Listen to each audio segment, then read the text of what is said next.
One late night, a widowed father sees a woman stumbling on the roadside. Out of kindness, he takes her into his home, never expecting she'd wake up claiming to be his new boss. At first, he thinks it's impossible until she walks into his school on Monday morning, sharp suit, confident smile, and in charge of his future. But just as things start to calm down, his little girl tugs on the stranger's hand and whispers the words that shake their entire world. "Mommy says you're my daddy." Now, a storm of gossip, secrets, and hidden pain threatens to destroy everything they've built. What happens when compassion collides with scandal? And can one broken family find hope in the most unexpected place? Before we get into the story, comment below where in the world you are watching from today. The autumn evening wrapped the small town in a gentle darkness, broken only by the scattered glow of streetlights. Jack Reynolds guided his weathered pickup truck along the familiar route home, his calloused hands steady on the steering wheel. The smell of cleaning products still clung to his janitor's uniform, a reminder of the hours he'd spent mopping the high school gym floors. His thoughts drifted to Lily, his 7-year-old daughter, safely tucked in at home with Mrs. Martinez, their elderly neighbor who watched her during his late shifts. The dashboard clock read 10:45 p.m., and Jack felt the familiar ache in his shoulders from another long day of work. The truck's headlights cut through the darkness, illuminating empty sidewalks and closed storefronts. Jack reached over to turn down the radio, which had been playing soft country music, when something caught his eye. Rather, someone. A young woman stumbled along the edge of the sidewalk, her bare feet carrying her in an unsteady zigzag. Her high heels dangled from her fingers, and her business suit looked expensive but disheveled. Even from a distance, Jack could tell she was having trouble keeping her balance. He slowed the truck, concern creasing his forehead. The woman swayed dangerously close to the street, and Jack's heart jumped as she nearly lost her footing. The protective instinct that had grown stronger since becoming a single father kicked in immediately. Jack pulled his truck to the curb about 20 feet ahead of her. Through his rearview mirror, he watched her continue her unsteady progress. The streetlight above cast enough light for him to see her face. She was younger than he'd first thought, maybe early 30s, with short dark hair and features that might have been composed and professional in different circumstances.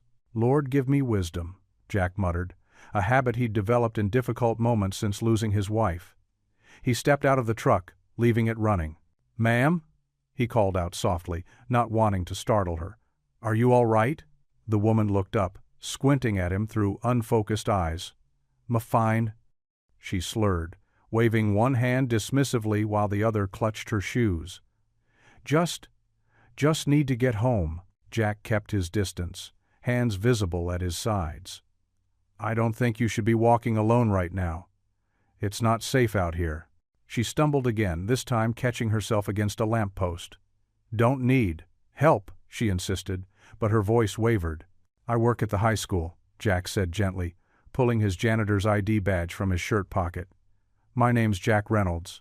Please, let me help you get home safely." The woman stared at him for a long moment, swaying slightly.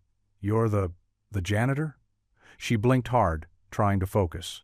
"Yes, ma'am. Just finished my shift." Jack gestured to his uniform, the school's logo clearly visible on his chest. "I've got a daughter about the same age as some of our students.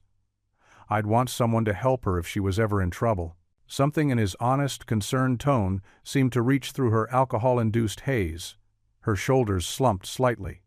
"Just need to get home," she repeated, softer this time. "I can drive you," Jack offered, keeping his voice steady and reassuring. "My truck's right there. You can sit in the back seat, if that makes you more comfortable." She looked from Jack to the truck and back again, weighing her options with what little clarity she had left. Finally she nodded, taking an unsteady step forward.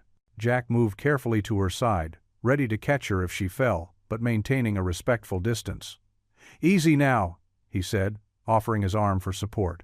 "Watch your step." The woman leaned heavily against him as they made their way to the truck. Jack could smell expensive perfume mixed with the sharp scent of alcohol. Up close, he noticed her suit was designer-made, though now it was wrinkled and had what looked like a coffee stain on the sleeve. Opening the passenger door proved challenging as she couldn't seem to keep her balance. Just need to sit," she mumbled, her head drooping. Jack helped her into the seat, making sure she was safely inside before closing the door. As he walked around to the driver's side, he pulled out his phone and sent a quick text to Mrs. Martinez. "Running a bit late. Emergency came up. Please stay with Lily." The response came quickly. "No problem, dear. Take your time." Once behind the wheel, Jack turned to his passenger. "Where do you live, ma'am?" But the woman had already slumped against the window, her eyes closed, breathing deeply. Jack tried gently shaking her shoulder. "Ma'am, I need to know where to take you." She mumbled something unintelligible and shifted slightly, but didn't wake up. Jack sat back in his seat, running a hand through his graying hair. He couldn't leave her on the street, and he couldn't drive around all night hoping she'd wake up and remember her address.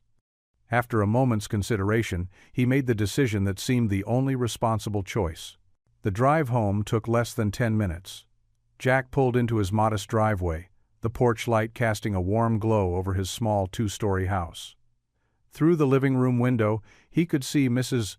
Martinez reading in his worn armchair. Carefully, he opened the passenger door. "Ma'am, we're going to get you somewhere safe to sleep this off." The woman stirred slightly but remained mostly unconscious. With great care, Jack managed to help her out of the truck. Supporting most of her weight, he guided her unsteady steps toward the house. Mrs. Martinez opened the door before they reached it, her kind face creasing with concern. "Oh my," she whispered, stepping aside to let them in. "Found her walking alone," Jack explained quietly. "Couldn't get her address.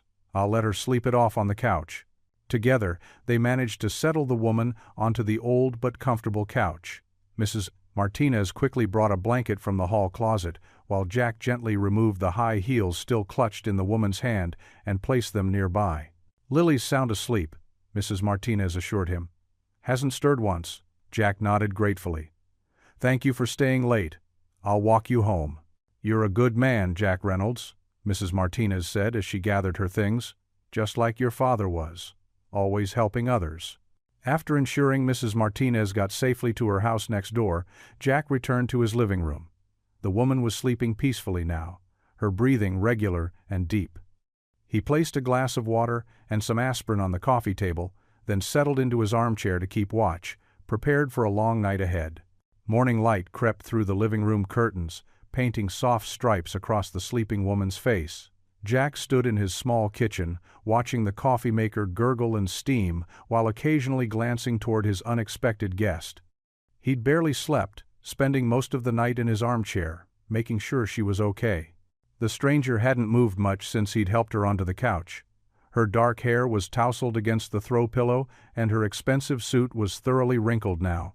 In the morning light, Jack could see she was attractive in a polished sort of way, even with her makeup smudged from sleep. He rubbed his tired eyes and checked the time again. 6:15 a.m. Lily would be up soon for school, and he needed to figure out what to do about their visitor before then. Maybe he should have called the police instead, he thought, but something about leaving a vulnerable woman to deal with authorities while drunk hadn't felt right. The coffee maker beeped, and Jack poured himself a cup, adding a splash of milk.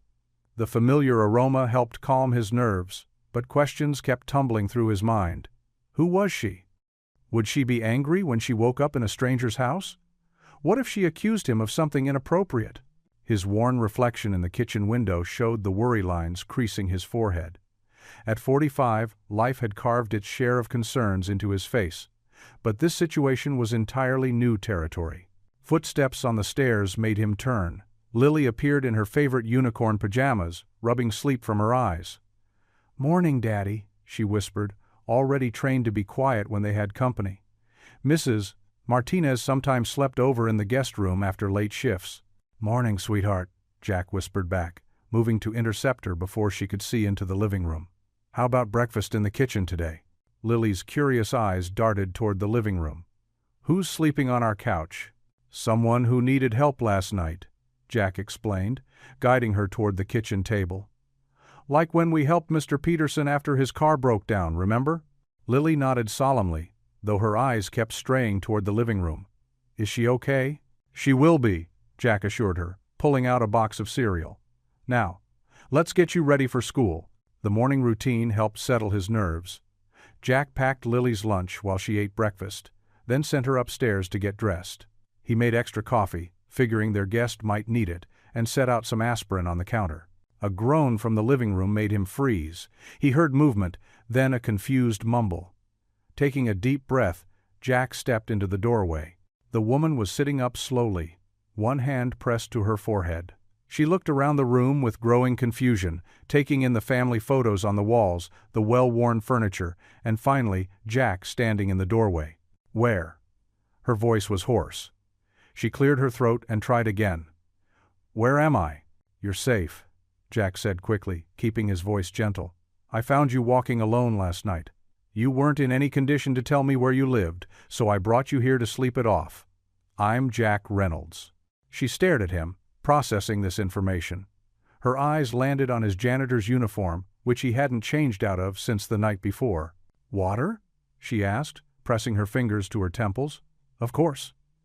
Jack hurried to fetch a glass of water and the aspirin. When he returned, she took them gratefully, swallowing the pills with small sips. "Thank you," she said after a moment, her voice steadier. "I remember, bits and pieces. You showed me your ID? You work at the high school?" Jack nodded, maintaining a careful distance. "Yes, ma'am. I'm the evening janitor." Something flickered across her face, recognition maybe, or amusement. She sat up straighter, smoothing her wrinkled jacket with one hand. "I'm Rachel Carter," she said, her voice taking on a more professional tone despite her disheveled appearance. Her lips curved into a small, ironic smile as she added, "And I'm your new boss." Jack blinked, sure he'd misheard. "I'm sorry, what?" "I'm the new principal at Franklin High," Rachel said, wincing slightly as she shifted on the couch. "I was supposed to start next week, but—" She gestured vaguely at herself and grimaced. "Well, this isn't exactly how I planned to meet my staff." Jack stood frozen, his coffee cup halfway to his mouth. The new principal? The woman he'd found stumbling drunk on the sidewalk was going to be his boss? "Daddy?" Lily's voice came from the stairs. "I can't find my blue hair ribbon." Rachel's eyebrows rose at the word daddy, and Jack felt his face flush. "Excuse me," he mumbled, backing toward the stairs.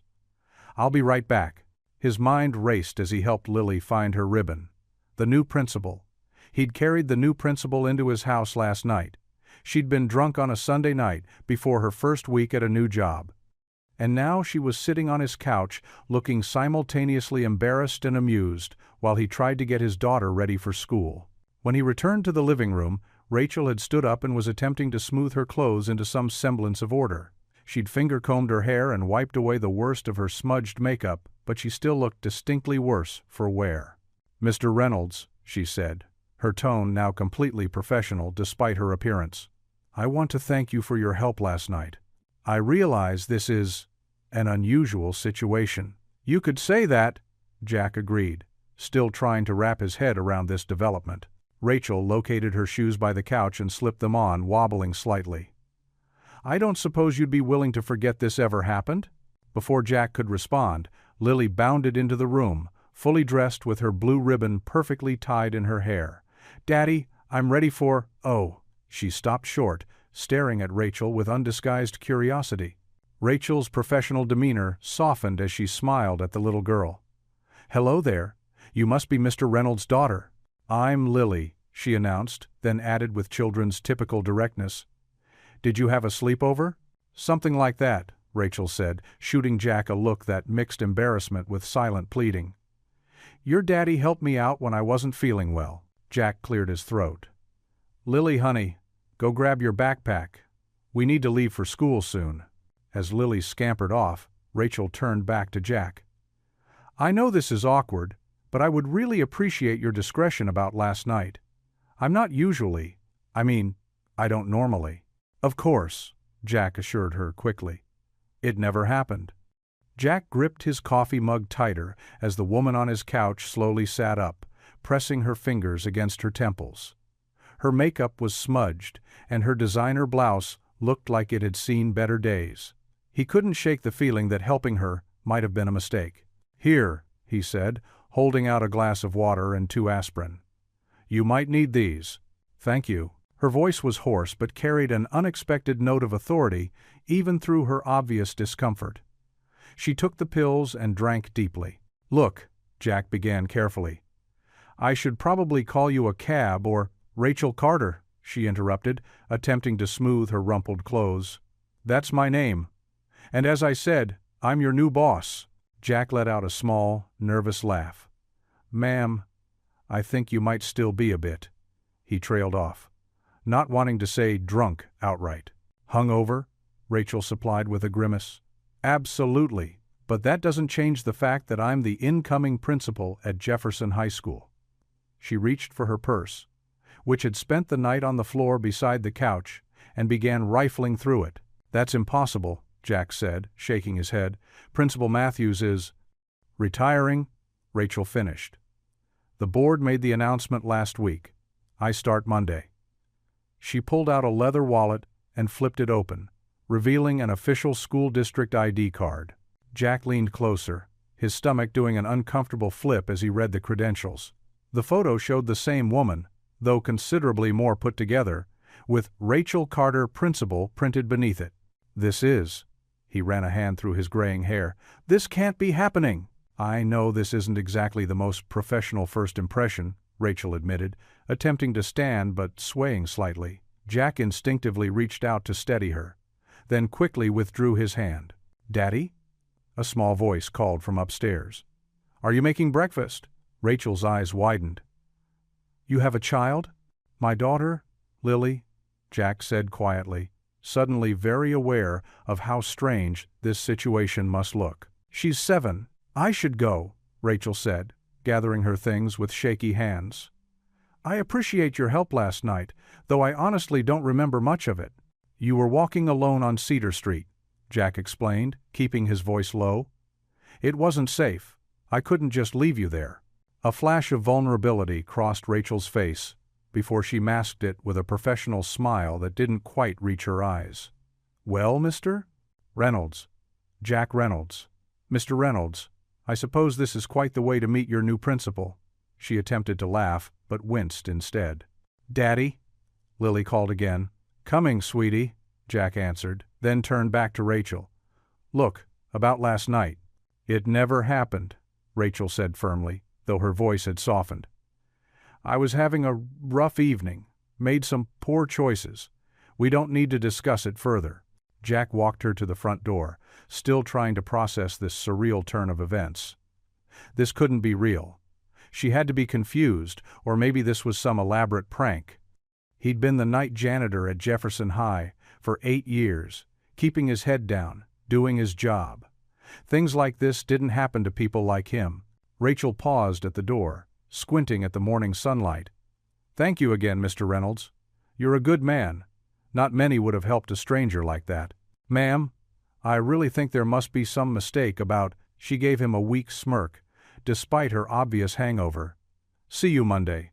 Jack watched her walk unsteadily to the waiting rideshare car she must have called while gathering her things. He closed the door and leaned against it, muttering to himself, "There's no way I'm going to see her again." The sound of small feet padding down the stairs reminded him that he had pancakes to make and a normal Saturday ahead of him. He'd just have to put this bizarre encounter out of his mind and hope it really was some kind of mistake. Little did he know, Monday morning would prove otherwise. "Daddy, who was that lady?" Lily asked, appearing at the bottom of the stairs in her favorite unicorn pajamas. "Just someone who needed help, sweetheart," Jack said, forcing a smile. "How about those pancakes?" As he moved to the kitchen, trying to focus on breakfast and weekend plans with his daughter, he couldn't shake the uneasy feeling that his simple, quiet life was about to become considerably more complicated. The image of that school district ID card kept flashing in his mind, along with Rachel's confident smirk and her parting words. Lily climbed onto her usual stool at the counter, swinging her legs as she watched him gather the pancake ingredients. Was she sick? She looked tired. "Something like that," Jack answered vaguely, measuring flour into a bowl. "Hey, how about chocolate chips in these pancakes?" "Yes, please." Lily's face lit up, temporarily distracted from her questions about their unexpected visitor. As Jack mixed the batter, he found himself repeatedly glancing at the couch where Rachel had slept. The throw blanket he'd draped over her was still crumpled there, and an empty water glass sat on the coffee table. Evidence that it hadn't been a strange dream. His hands moved automatically through the familiar motions of making breakfast, but his mind kept circling back to the absurdity of the situation.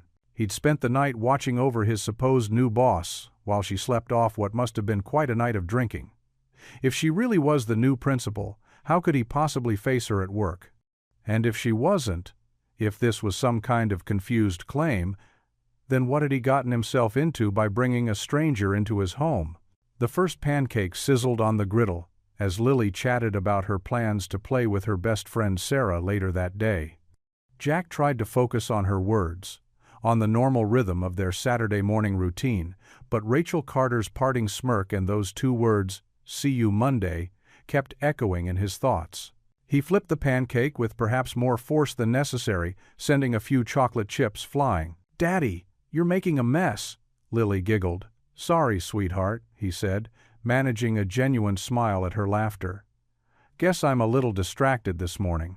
Looking at his daughter's innocent face, Jack felt a surge of protectiveness. He'd worked hard to create a stable, simple life for them after losing his wife. Whatever complications Rachel Carter might bring to his job, he'd handle them. He had to, for Lily. The school gymnasium hummed with anticipation as students filed in, their sneakers squeaking against the freshly mopped floor. Jack Reynolds stood near the back wall, his weathered hands resting on the handle of his mop. He'd spent extra time making sure the gym looked perfect this morning, though his mind had been elsewhere the entire time. The weekend's strange encounter kept replaying in his head. The drunk woman, the impossible claim about being his new boss. It all seemed like some weird dream now. He'd barely slept last night, wondering what Monday would bring. Teachers gathered in small clusters, their excited whispers echoing off the high ceiling. Jack caught fragments of their conversations about the mysterious new principal who was replacing old Mr. Henderson after his sudden retirement. "I heard she's from the city. Someone said she turned around that troubled school in Springfield. Wonder if she'll shake things up here." Mrs. Thompson, the elderly math teacher, waved Jack over. "Jack, dear, did you hear anything about the new principal while cleaning the office last week?" He shook his head, managing a weak smile. "No, ma'am. Just did my usual rounds." More students poured in, filling the bleachers with a rainbow of backpacks and morning chatter. Jack watched as Mr. W.W.W.U. Peterson, the vice principal, tested the microphone with a few taps, causing feedback to screech through the speakers. The sound made Jack wince. Sorry everyone," Mr. Peterson apologized, adjusting his tie nervously. "If we could all settle down, please." Jack's stomach churned as the crowd began to quiet. He gripped his mop tighter, the familiar wooden handle suddenly feeling like the only solid thing in his world. The gym doors opened one final time, and several members of the school board entered, their formal attire standing out among the casual Monday morning crowd. "It can't be," Jack muttered to himself, his heart pounding.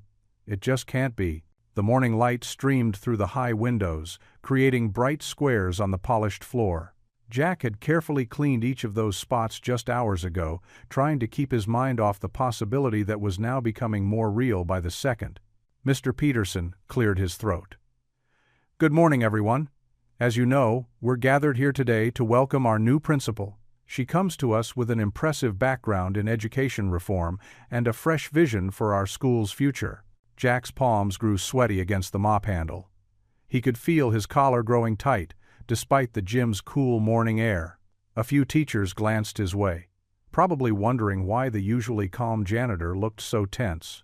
The click of heels against the hardwood floor drew everyone's attention to the side entrance. Jack's breath caught in his throat as a figure emerged from the shadows into the morning light. There she was. Gone was the disheveled woman from his couch. In her place stood someone who commanded immediate respect. Rachel Carter walked confidently toward the podium, her navy suit crisp and professional, her hair perfectly styled. She moved with the assurance of someone who belonged exactly where she was. Jack's mop handle slipped in his grip, nearly clattering to the floor before he caught it. A few nearby students giggled, but he barely heard them. His eyes were fixed on Rachel as she reached the microphone. She looked nothing like the vulnerable stranger he'd helped just 2 nights ago. Her makeup was flawless, hiding any trace of that night's ordeal. Her posture was straight, her chin held high. If he hadn't been there himself, he would never have believed this polished professional was the same person who had stumbled into his truck. "Good morning, everyone!" Rachel's clear voice rang through the gymnasium. The slight raspiness he remembered from Saturday morning was gone, replaced by warm authority that immediately hushed the remaining whispers in the crowd. Jack stood frozen, his mind racing. Would she acknowledge him? Would she expose what happened? Would she have him fired? 1,000 scenarios played through his head as she began her welcome speech. Students and teachers leaned forward, captivated by her presence. Even the usual troublemakers in the back row sat up straighter.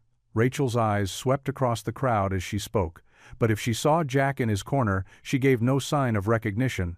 The morning sun continued its path across the gym floor, making Rachel's silver earrings glint as she moved. Jack noticed her hands were steady on the podium, no sign of the trembling he'd witnessed when she'd accepted water from him 2 days ago.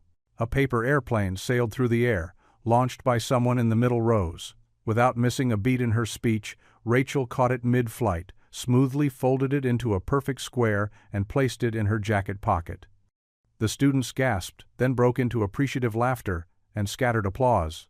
"And yes," she added with a warm smile, "I have eyes in the back of my head. All good principals do." The tension in the room dissolved into genuine chuckles. Even Jack found himself fighting a small smile, despite his anxiety. She had just handled that moment of potential disruption with grace and humor, part nothing like the lost soul he'd encountered on that dark street. The assembly continued, but Jack barely registered the rest of the speeches and introductions. His world had narrowed to this impossible moment, watching the woman from his couch transform into everyone's new superior. She was real, she was here. And she held his future in her manicured hands. As Rachel finished her opening remarks, the gym erupted in enthusiastic applause. She stood at the podium, poised and professional, accepting the warm welcome with a gracious nod. Students began filing out for their first classes, their excited chatter filling the air with speculation about their new principal. Jack remained rooted to his spot, his mop still in his trembling hands. He watched as teachers approached Rachel, introducing themselves and sharing warm welcomes. She shook hands and smiled, every inch the capable administrator they needed. The afternoon sun cast long shadows through the Venetian blinds in Rachel Carter's new office, creating strips of light across her pristine desk. Jack stood in the doorway, his work uniform slightly rumpled from a long day of cleaning. He watched as Rachel sorted through a stack of papers, her movements precise and controlled, nothing like the stumbling woman he'd encountered on Friday night. "Ms. Carter," he said, his voice quiet but firm. "Do you have a minute?" Rachel looked up, her professional mask slipping for just a moment. "Of course, Mr. Reynolds. Please come in and shut the door." Jack stepped inside, closing the door with a soft click. The office still held traces of the previous principal, a faint smell of old coffee, weathered filing cabinets that had seen better days. But Rachel had already begun making it her own, with a potted plant on the windowsill and family photos carefully arranged on a side table. "I think we need to talk about Friday night," Jack said, remaining standing. His hands were thrust deep in his pockets, shoulders tense. Rachel set down her pen and leaned back in her chair. "Yes, I suppose we do. What were you thinking?" The words came out harder than he'd intended. "Walking alone at night? Drunk like that? You could have been hurt, or worse." She flinched slightly at his tone but maintained eye contact. "You're right. It wasn't my finest moment. This is a small town, Miss Carter. People talk. If anyone had seen me picking you up—" "I know," Rachel interrupted, running a hand through her hair, a gesture that momentarily broke through her composed exterior. "I know how it could have looked." Jack stepped closer to her desk, his voice lowering. "Why would someone in your position take such a risk? You're the principal now. These kids look up to you, the community." "I'm getting divorced," Rachel cut in, the words tumbling out like she couldn't hold them back anymore. Her hands trembled slightly as she straightened a pencil on her desk. The papers were finalized last Thursday. The admission hung heavy in the air between them. Jack's expression softened slightly as he watched her struggle to maintain her composure. 15 years of marriage, she continued, her voice barely above a whisper. I moved here for a fresh start. That night, I just wanted to forget for a while. I went to that bar outside of town where I thought nobody would know me. She gave a bitter laugh. Clearly, that worked out well. Jack slowly sank into one of the chairs facing her desk. The afternoon light caught the silver threading through his dark hair, highlighting the concern etched on his face. I'm sorry about your divorce, he said quietly. Rachel nodded, blinking rapidly. The funny thing is, I'm not usually like that. I don't drink much at all. But sitting there in that empty house. She trailed off, straightening her already perfect stack of papers. I just couldn't face another night alone with my thoughts. I understand more than you might think, Jack said, his voice gentle now. When my wife passed away, there were nights when the silence felt like it would suffocate me. Rachel looked up sharply, surprise flickering across her face. I didn't know you were widowed, I'm so sorry. It was 5 years ago, Jack replied. Lily was just 2 at the time. Understanding passed between them, a shared recognition of loss and loneliness that transcended their professional roles. I want you to know, Rachel said, sitting up straighter, that I'm deeply grateful for what you did that night. You could have just driven past, but you stopped. You made sure I was safe. Her voice cracked slightly. That kind of kindness. Well, it's rare. Jack nodded, uncomfortable with the praise. Anyone would have done the same. No, they wouldn't have, Rachel insisted. Most people would have looked the other way. You didn't. She took a deep breath. I promise you. Mr. Reynolds, no one will ever know about that night. Your reputation won't be affected by my moment of weakness. I wasn't worried about my reputation, Jack said. I was worried about you. The simple honesty of his statement seemed to catch Rachel off guard. She blinked, and for a moment her professional facade crumbled completely. In its place was raw vulnerability, the same vulnerability Jack had glimpsed in the young woman stumbling along the roadside. Thank you, she whispered, for caring enough to worry. The clock on the wall ticked steadily, marking the passing moments as they sat in companionable silence. Outside the office, they could hear the distant sounds of students changing classes, their muffled voices and footsteps creating a familiar rhythm. Well, Jack said finally, standing up. I should get back to work. Those hallways won't clean themselves. Rachel nodded, composing herself. Yes, of course. She hesitated, then added, Mr. Reynolds, I meant what I said about keeping this between us. Your kindness won't become gossip fodder, I promise. I appreciate that, Jack replied, reaching for the door handle. He paused, looking back at her. And Ms. Carter? If you ever need someone to talk to, well, sometimes it helps to know you're not alone. The school gymnasium buzzed with excitement as parents and students milled around colorful booths. Streamers in the school colors, blue and gold, crisscrossed overhead, while hand-painted banners welcomed the new principal. Jack Reynolds gripped the edge of a folding table, his muscles straining as he positioned it against the wall. A little to the left, Daddy, Lily called out, her small hand clutching the hem of his janitor's uniform. Her brown pigtails bounced as she hopped from foot to foot, eager to help but too small to do much more than direct. Like this, Princess? Jack adjusted the table, smiling at his daughter's enthusiasm. She nodded vigorously, then tugged at his sleeve. Can I put the tablecloth on, please? Her eyes sparkled with determination. I promise I won't mess it up this time. Jack reached into his supply cart and pulled out a blue plastic tablecloth. Okay, but remember, we need it smooth and straight. This is for Miss Carter's special day. Together, they spread the tablecloth across the table. Lily's tongue poked out in concentration as she carefully smoothed each wrinkle. The gym was filling up quickly now, with parent volunteers setting up games and information booths. The PTA had organized an impressive spread, face painting, a ring toss, even a small bouncy castle in the corner. Mr. Reynolds, Mrs. Thompson, the head of the PTA, hurried over with a clipboard. "We need 3 more tables for the bake sale section. And could you check the electrical outlet near the punch bowl? It seems to be acting up." "Sure thing," Jack nodded, already reaching for his tool belt. "Lily, why don't you help Mrs. Thompson arrange the cookies while I get those tables?" But Lily's attention had shifted. Her eyes were fixed on the gym entrance, where Rachel Carter had just walked in. The new principal wore a casual blue dress instead of her usual business attire, her hair loose around her shoulders. She looked younger somehow, more approachable. "Ms. Carter," Lily waved enthusiastically.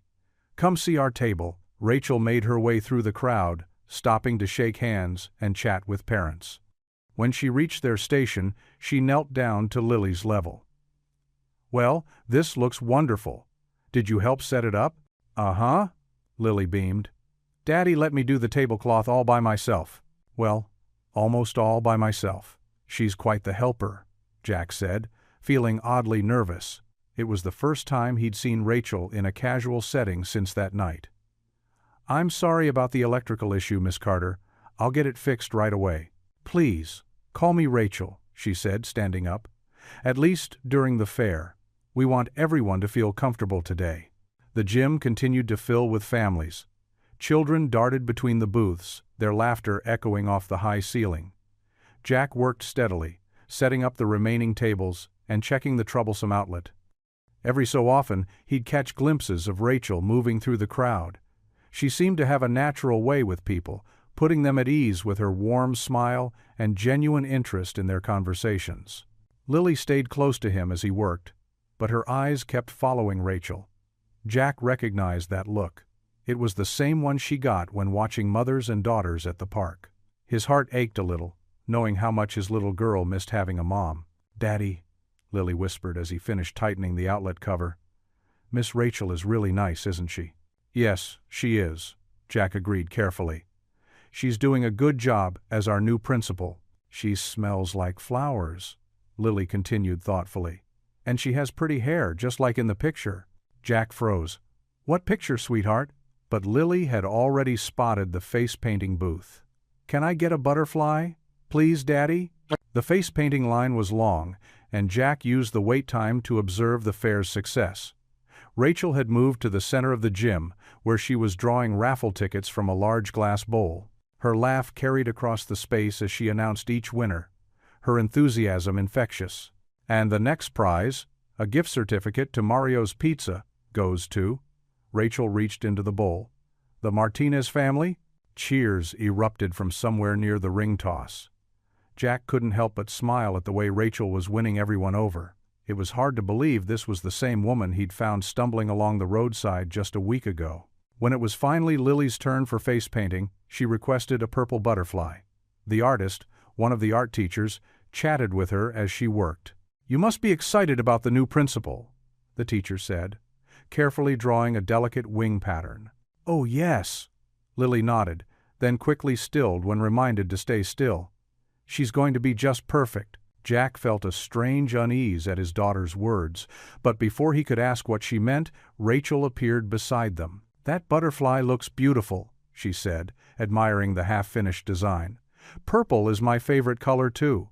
Lily's face lit up. "Really? Daddy, did you hear that? Miss Rachel likes purple, just like me." The face painting finished, Lily hopped down from the chair. The crowd had grown thicker, parents clustering around the various booths and activities. Rachel started to move away, but Lily suddenly reached out and caught hold of her sleeve. "Wait," Lily said, her voice dropping to a stage whisper that seemed to carry despite the noise. "I have to tell you something important." Rachel leaned down, smiling. "What is it, sweetheart?" Jack stepped forward, sensing something in Lily's tone that made him nervous. But he wasn't fast enough. Lily's clear voice rang out, "Mommy says you're my daddy." The noise around them seemed to drop away. Rachel straightened up, her face draining of color. Jack stood frozen, his mind struggling to make sense of what he'd just heard. In the sudden silence, he could hear the sharp intake of breath from nearby parents, could feel their stares boring into him. Rachel's eyes met his, wide with shock and confusion. Her lips parted as if to speak, but no words came out. The butterfly on Lily's cheek seemed to quiver in the fluorescent lights as she looked between them, waiting for a response that neither adult could provide. The streetlights cast long shadows as Jack's pickup truck rumbled through the quiet streets of town. His knuckles were white against the steering wheel, his mind replaying those innocent words that had thrown his world into chaos. "Mommy says you're my daddy." In the passenger seat, Lily hummed softly to herself, kicking her feet against the dashboard without a care in the world. She seemed completely unaware of the storm she'd unleashed with her simple statement. Jack glanced at her, his heart aching with a familiar mixture of love and worry. "Hey, sweetie," he said, trying to keep his voice casual. "Did you have fun at the fair today?" "Uh-huh," Lily nodded enthusiastically. "I really liked the cookie decorating station, and Miss Carter helped me make a butterfly with the frosting." Jack's stomach tightened at the mention of Rachel. "That was nice of her," he managed. They pulled into their driveway, the gravel crunching under the tires. Their small house looked warm and inviting in the evening light, with its peeling white paint and slightly crooked mailbox. Jack helped Lily out of the truck, watching as she skipped up the front steps, her backpack bouncing against her shoulders. Inside, Jack went through their usual dinner routine, his movements mechanical as he heated up leftover lasagna and set the table. Lily chattered about her day, describing in detail every booth she'd visited at the fair. Jack nodded and smiled at the right moments, but his mind kept circling back to those words.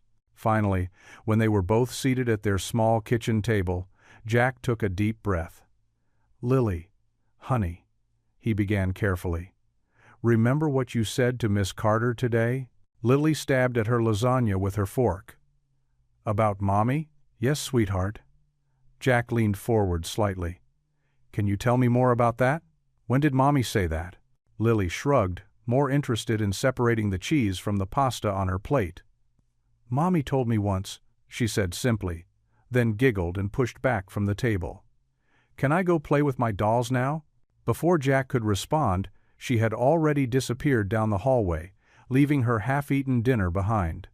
The sound of her bedroom door closing echoed through the quiet house. Jack sat alone at the kitchen table, surrounded by the familiar signs of their life together.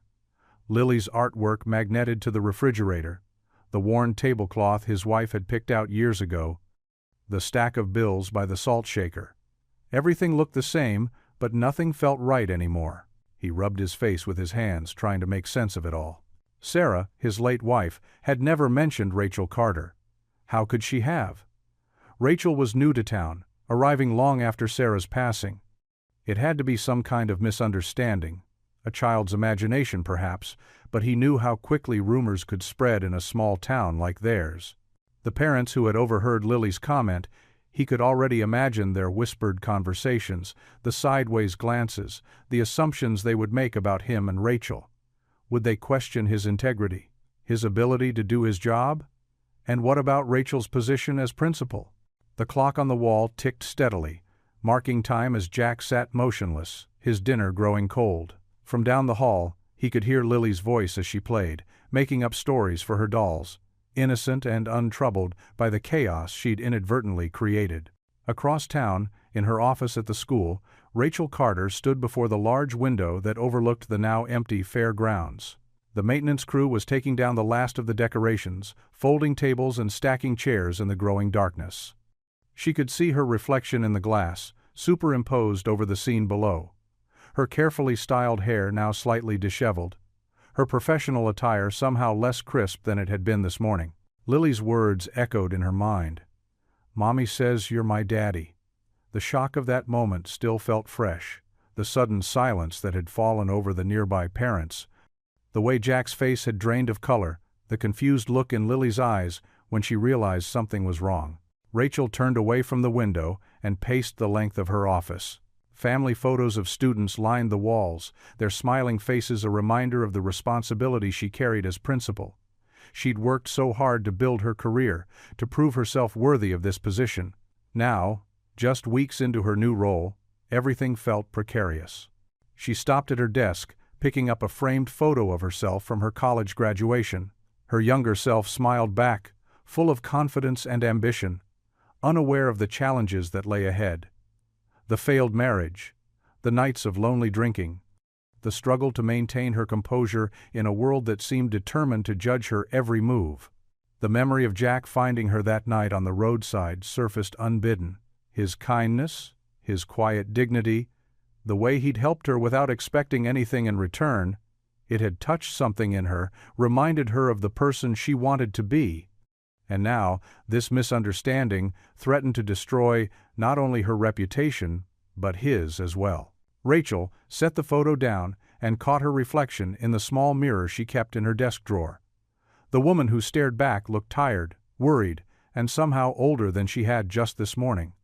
Lily's words played again in her mind, a puzzle she couldn't solve, a connection she couldn't understand. The empty school building creaked and settled around her, its halls silent except for the distant sound of the cleaning crew. In this quiet moment, Rachel felt the full weight of her isolation in this small town where she'd hoped to make a fresh start. Now, instead of being known for her abilities as an educator, she would be the subject of whispered conversations and suspicious glances. She straightened her shoulders, trying to recapture the confidence she'd worn like armor earlier today. But in the privacy of her office, with only her reflection as witness, that confidence wavered, replaced by the unsettling knowledge that sometimes life's most complicated moments come from the simplest of words, spoken by the most innocent of hearts. The morning sun streamed through the windows of Roosevelt High School, but the warmth couldn't reach the chill that had settled in Jack's bones.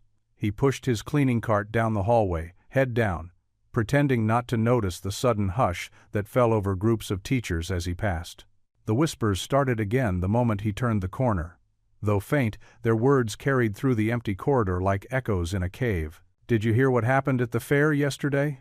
I always thought there was something off about that quiet janitor." Jack's shoulders tensed as he deliberately slowed his pace, wiping the same spot on the window repeatedly. The teacher's lounge door was cracked open, and voices drifted out into the hallway. "Well, I heard from Mrs. Peterson that the new principal showed up drunk at his house last weekend," someone said in a stage whisper. "And now this thing with his daughter? There has to be a connection." "Maybe that's how she got the job," another voice added. "Small town like this, suddenly getting a principal position?" Jack's hand tightened around the window cleaner bottle until his knuckles turned white. He wanted to burst into the lounge and defend Rachel's reputation, explain the truth about that night. But what could he say? That, yes, she had been drunk at his house, but it wasn't what they thought? The truth somehow sounded worse than the rumors.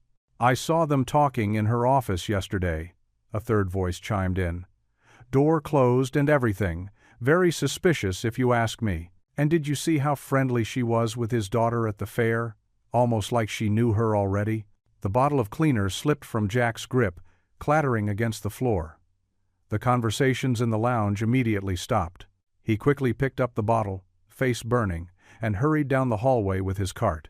In the gym, Jack found solace in the mindless task of mopping the floors. The rhythmic movement usually calmed his nerves, but today his thoughts wouldn't settle. He remembered Rachel's vulnerability in her office yesterday, how she'd trusted him with the truth about her divorce. Now that trust seemed like a liability for both of them. The gym doors creaked open, and Jack looked up to see Rachel walking across the freshly mopped floor, her heels clicking against the shiny surface. She looked different today. Her usual confident stride was replaced by something more hesitant, her shoulders slightly hunched. "Jack," she said quietly, glancing around to make sure they were alone. "We need to talk about this situation." Before he could respond, voices echoed from the hallway. Rachel quickly stepped back, maintaining a professional distance, just as two teachers walked past the gym's open doors, their curious gazes lingering a moment too long. "Later," Rachel whispered, turning on her heel and walking away, her posture now deliberately straight and formal. Jack leaned against his mop, watching her leave. The incident only added fuel to the fire. He could already imagine the new rumors spreading about their secret gym meeting. As the morning progressed, the whispers grew bolder.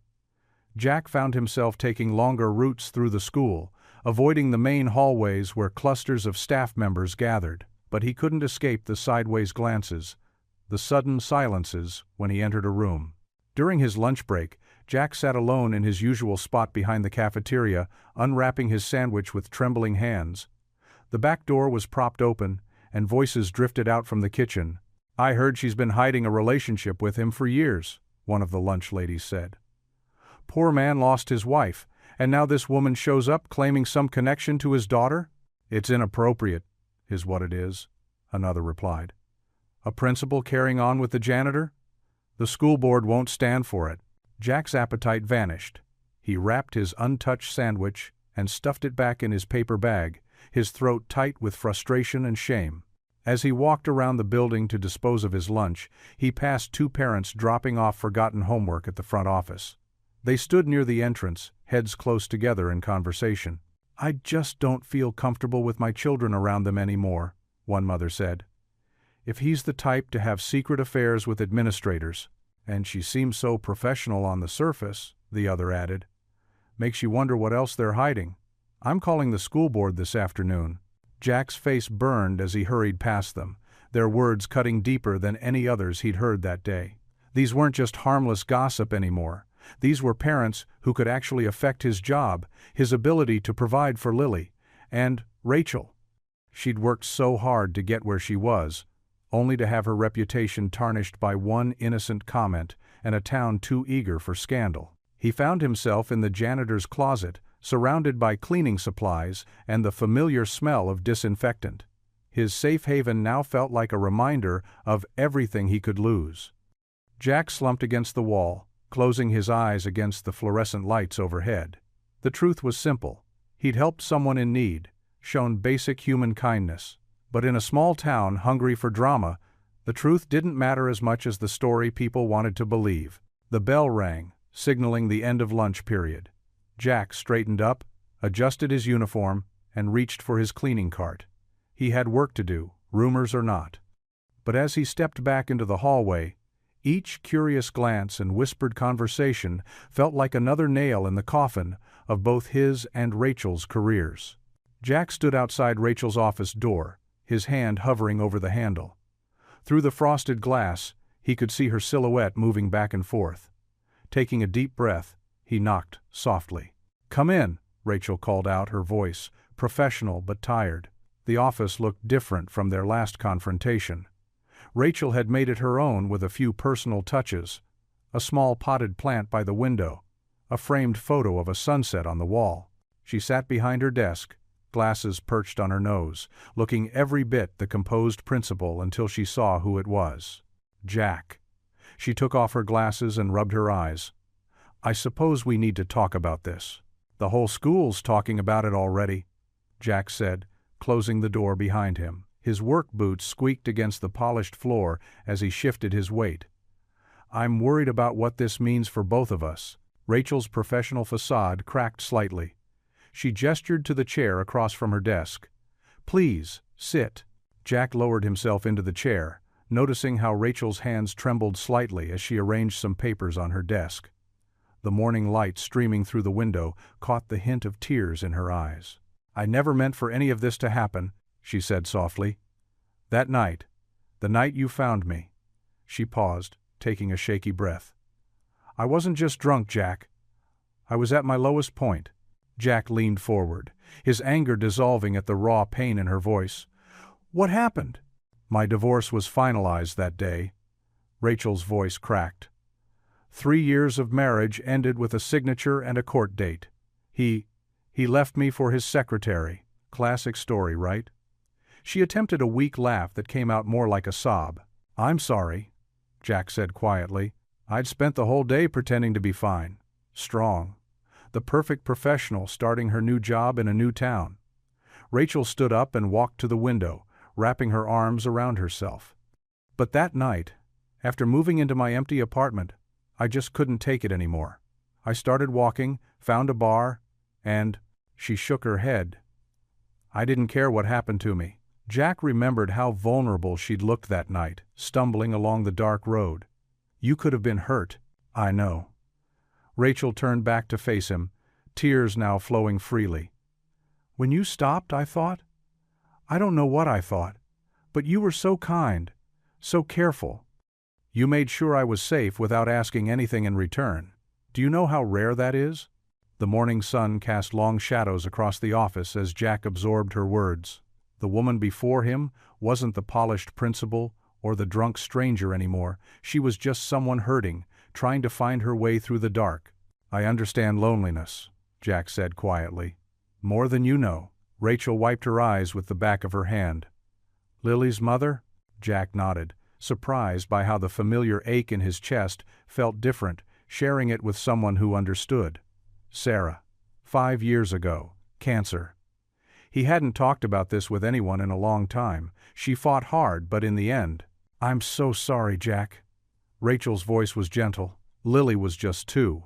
Jack's voice grew rough with emotion. Some days, I look at her and see Sarah's smile, hear her laugh. Other days, I worry Lily won't remember her mother at all. Rachel returned to her chair, sitting closer this time. Is that why you stayed? At the school? Sarah taught 2nd grade here, Jack explained. After she died, I couldn't leave this place. It helps me feel connected to her somehow, even if I'm just cleaning the floors she used to walk on. That's not just cleaning, Jack. That's love. Rachel's eyes met his with understanding. We're quite a pair, aren't we? Both trying to put ourselves back together in our own ways. Jack managed a small smile. I guess we are. Yesterday, when Lily said that thing about her mother, Rachel paused, choosing her words carefully. I need you to know, I've never met Sarah. I would never pretend.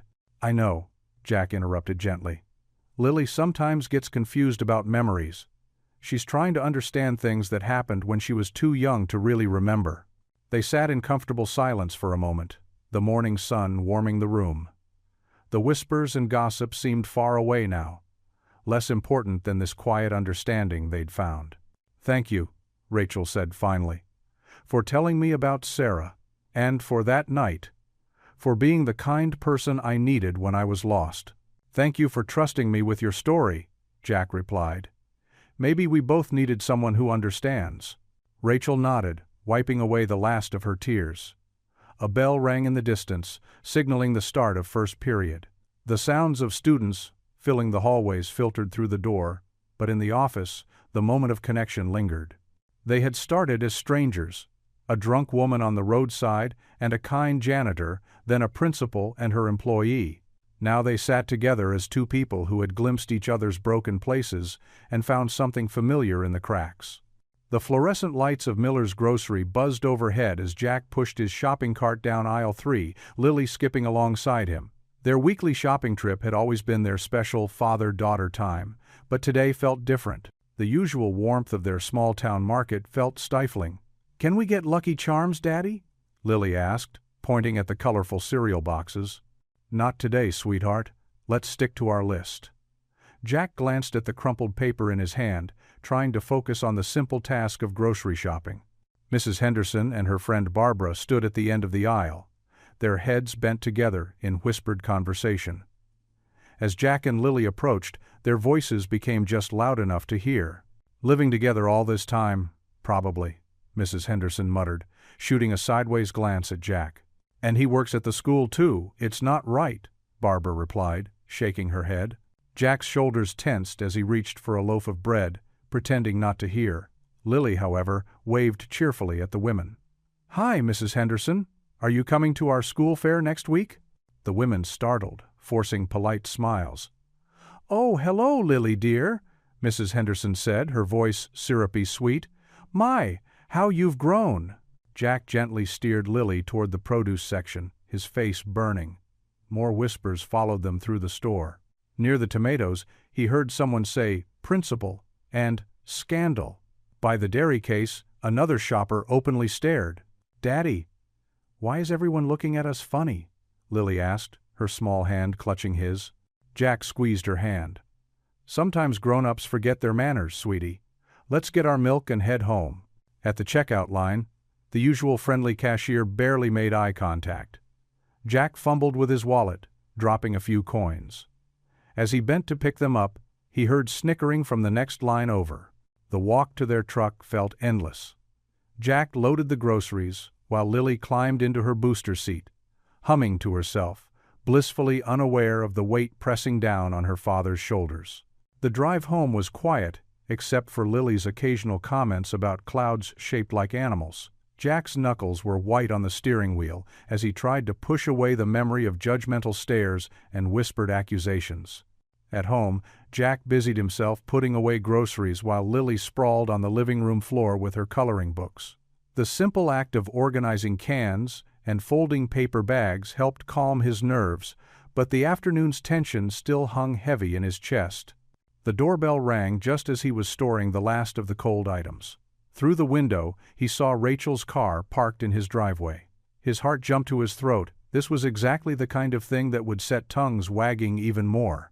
But when he opened the door, Rachel stood there holding 2 full grocery bags, her chin lifted with quiet determination. She wore jeans and a simple sweater instead of her usual work clothes, looking more like a friend than his boss. "I brought dinner ingredients," she said, not waiting for an invitation before stepping inside. "I figured you could use a break from cooking." "Rachel, you shouldn't," Jack started, glancing nervously at his neighbors' houses. "I shouldn't what? Be kind to a friend?" She set the bags on the kitchen counter. "I saw what happened at the store today. Mrs. Henderson called the school board right after to complain about inappropriate relationships between staff members." Jack's face fell. "Rachel, I'm so sorry. This is all—" "Don't you dare say it's your fault," she interrupted, pulling out vegetables and pasta from her bags. "I refuse to let small-minded people dictate who I can and cannot be friends with." "Miss Rachel!" Lily came running in from the living room, her face lighting up. "Are you having dinner with us?" Rachel's professional facade melted into a warm smile. "If that's okay with you and your dad, I brought ingredients to make spaghetti." "With meatballs?" Lily bounced on her toes. "Of course. Want to help me roll them?" Jack watched as Rachel helped Lily wash her hands and showed her how to mix the meat with breadcrumbs and seasonings. His daughter's delighted giggles filled the kitchen as she shaped slightly lopsided meatballs, while Rachel praised each one as perfect. Through the window, he noticed Mr. Wilson from next door staring from his porch, phone in hand. But for the first time that day, Jack felt the weight on his shoulders lighten just a bit.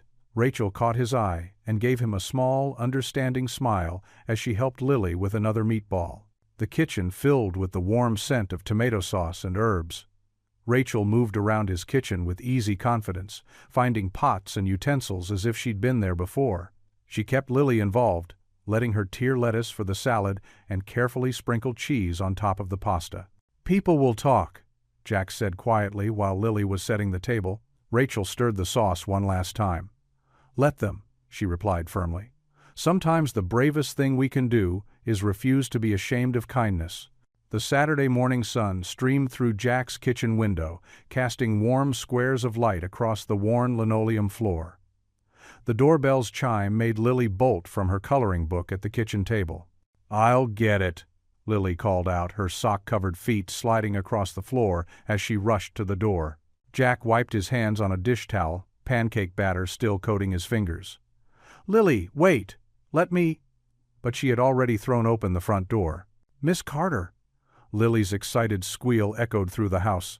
"Daddy's making pancakes." Rachel stood in the doorway, wearing jeans and a casual sweater instead of her usual work attire. She held a paper bag in her arms. "I brought some fresh strawberries," she said, looking slightly uncertain. "I hope that's okay?" "Perfect timing," Jack said, trying to sound casual despite the flutter in his stomach. "Come in, we've got plenty of batter." Lily grabbed Rachel's free hand, practically dragging her toward the kitchen. "Sit by me. You can have the special chair. It's the one with the cushion." Rachel laughed, allowing herself to be led. "Well, how can I refuse such an elegant invitation?" The kitchen was modest but warm, with crayon drawings decorating the refrigerator and morning sunlight making everything glow. A stack of already made pancakes sat warming on a plate near the stove. "I hope you like chocolate chips in your pancakes," Jack said, turning back to the griddle. "Lily insists they're essential." "They're not pancakes without chocolate chips, Miss Carter," Lily stated matter-of-factly, climbing onto her chair. "That's just science." Rachel set the strawberries on the counter and settled into the chair beside Lily. "Is that what they're teaching in second grade these days?" "We're learning about the solar system," Lily replied, reaching for her abandoned coloring book. Want to see my drawing of Mars? It's red because of rust. Jack watched from the corner of his eye as Rachel leaned in, genuinely interested in Lily's scientific explanation. The scene felt so natural it made his chest ache with a mixture of joy and uncertainty. "These pancakes smell amazing," Rachel said, looking up at Jack. "I haven't had a home-cooked breakfast in, well, longer than I'd like to admit. Daddy makes the best pancakes," Lily declared. "Even better than the diners." Jack flipped another pancake onto the stack. "High praise considering how much you love Betty's Diner." "Miss Carter, do you want to see my art project for the showcase next week?" Lily asked, already halfway out of her chair. "I made a butterfly garden." "Lily," Jack warned gently, "let's eat first. Your pancakes are getting cold." Rachel helped Jack bring the plates to the table, while Lily arranged the syrup and butter just so. The kitchen filled with the comfortable sounds of clinking forks and maple syrup being poured. "Oh my goodness," Rachel said after her first bite.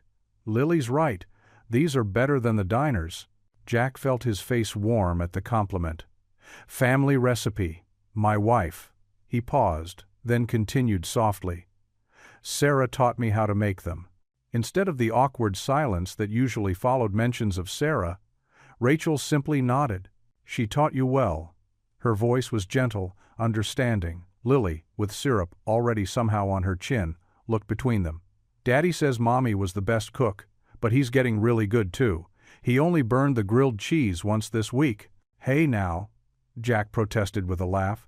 "That was because someone needed help with her homework right when I was cooking." The morning light grew stronger as they ate, filling the kitchen with golden warmth. Rachel helped Lily cut her pancakes into careful triangles, exactly the way the 7-year-old preferred them. They talked about simple things. Lily's school projects, the weather, funny stories about the family cat who was currently sunbathing in the living room window. "Miss Carter," Lily said, pushing her empty plate away, "are you coming to the art showcase on Thursday? The whole school will be there." Rachel glanced at Jack, then back to Lily's hopeful face. "Well, please?" Lily's eyes grew wide. "I worked really hard on my butterfly garden. And Daddy says it's important to have people who care about you come see your art."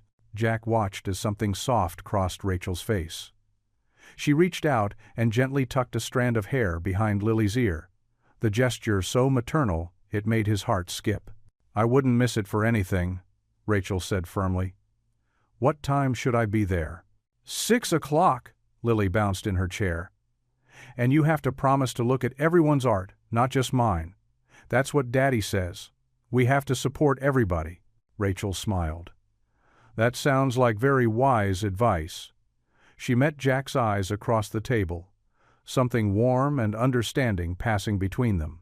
"I promise I'll be there." The moment stretched, comfortable and quiet, until Lily broke it by jumping up. "Now, can I show you my butterfly garden? Please?" "First, help clear the dishes," Jack reminded her. "Then you can give Miss Carter the full art tour." As they worked together to clean up, Lily carefully carrying plates to the sink, Rachel insisting on helping with the dishes, despite Jack's protests, and Jack storing the leftover pancakes, the kitchen felt fuller somehow. More complete. The morning sunlight caught the soap bubbles as they worked, turning them into tiny rainbows that made Lily giggle and point. It wasn't until they were finishing up that Jack realized he hadn't thought once about the town gossip or worried about what anyone might say. Here, in the warmth of his kitchen with Lily's chatter and Rachel's gentle presence, none of that seemed to matter. "Okay, Miss Carter." Lily grabbed Rachel's hand again as soon as the last dish was dried. "My butterfly garden is in my room. I used glitter and everything." "Lead the way," Rachel said, allowing herself to be tugged toward the stairs. She glanced back at Jack with a smile that held no trace of the principal she was at school. Just a woman who seemed perfectly content to spend her Saturday morning looking at a 7-year-old's art projects. Jack watched them go, Lily's excited voice already explaining the importance of using the right shade of purple for butterfly wings. The promise Rachel had made to attend the showcase hung in the air like the lingering scent of pancakes and maple syrup, sweet, warm, and somehow feeling exactly right. Rachel stood at the front of the staff meeting room, her confidence growing with each word. "We need to show our community what really matters," she said, smoothing her navy blazer. Every family has a story worth telling. The fluorescent lights hummed overhead as 20 pairs of eyes watched her. Some teachers slouched in their chairs, while others leaned forward with interest. Jack sat in his usual spot near the back, his work-worn hands folded on the table. "I'm proposing a new project," Rachel continued, uncapping a marker to write on the whiteboard. "We'll call it Our Family Stories. Each student will share something unique about their family's journey." She wrote the title in bold letters, then turned back to face the room. It could be how their grandparents came to America, or how their parents met, or even just special family traditions. Mrs. Thompson, the elderly art teacher, raised her hand. "But what about students from difficult backgrounds?" Her eyes darted toward Jack, then quickly away. Rachel's spine straightened. "That's exactly why this matters. Every family is different. Some have 2 parents, some have 1. Some live with grandparents or foster parents. The point is to celebrate what makes each family special." Jack cleared his throat. "I could help set up the displays in the gym," he offered quietly. "Maybe string up some lights, make it feel special." Rachel's face brightened. "That would be perfect. Thank you, Jack." Their eyes met briefly across the room and she felt a flutter of gratitude for his support. Over the next few days, the project took shape. Students brought in old photographs and family treasures. The art classes created colorful poster boards, while the English classes helped write family stories. The excitement spread through the hallways like a warm breeze. One afternoon, Jack was up on a ladder in the gym, carefully stringing twinkle lights along the basketball hoops. Rachel walked in carrying a box of pushpins and display materials. "Need any help up there?" she called. Jack glanced down, securing the last strand of lights. "I think I've got it.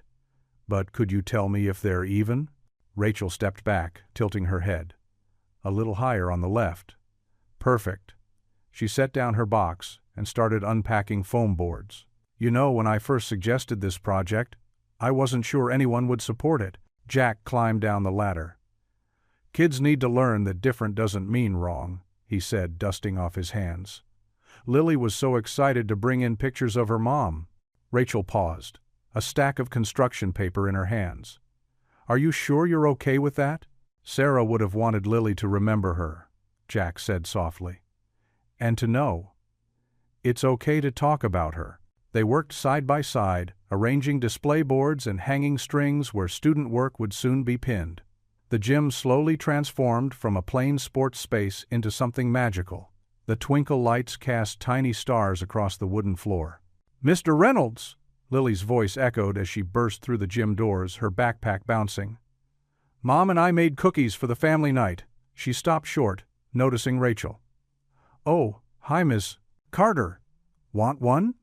She thrust forward a slightly squished paper bag. Rachel accepted a chocolate chip cookie with a warm smile. "These look delicious, Lily. Thank you." "Daddy helped me find the pictures," Lily continued, bouncing on her toes. "I got one of Mom holding me when I was a baby, and one from the Christmas before she got sick, and—" Jack touched his daughter's shoulder gently. "Why don't you show Miss Carter where you want to put your display?" Lily grabbed Rachel's hand without hesitation, pulling her toward an empty space near the center of the gym. "Right here, because Mom always said the best view is from the middle of everything." Rachel let herself be led, catching Jack's eye over Lily's head. He was watching them with a soft expression she couldn't quite read. As the afternoon light faded outside, they finished the basic setup. The gym had been transformed into a warm, welcoming space. Strings crisscrossed overhead, ready to hold students' stories. The twinkle lights created a gentle glow that made everything feel more intimate. "We did good work today," Rachel said, standing back to admire their efforts. Jack nodded, hands in his pockets. "It feels right, doesn't it? Giving everyone a chance to be proud of where they come from. Even if where they come from isn't perfect," Rachel added quietly, "especially then."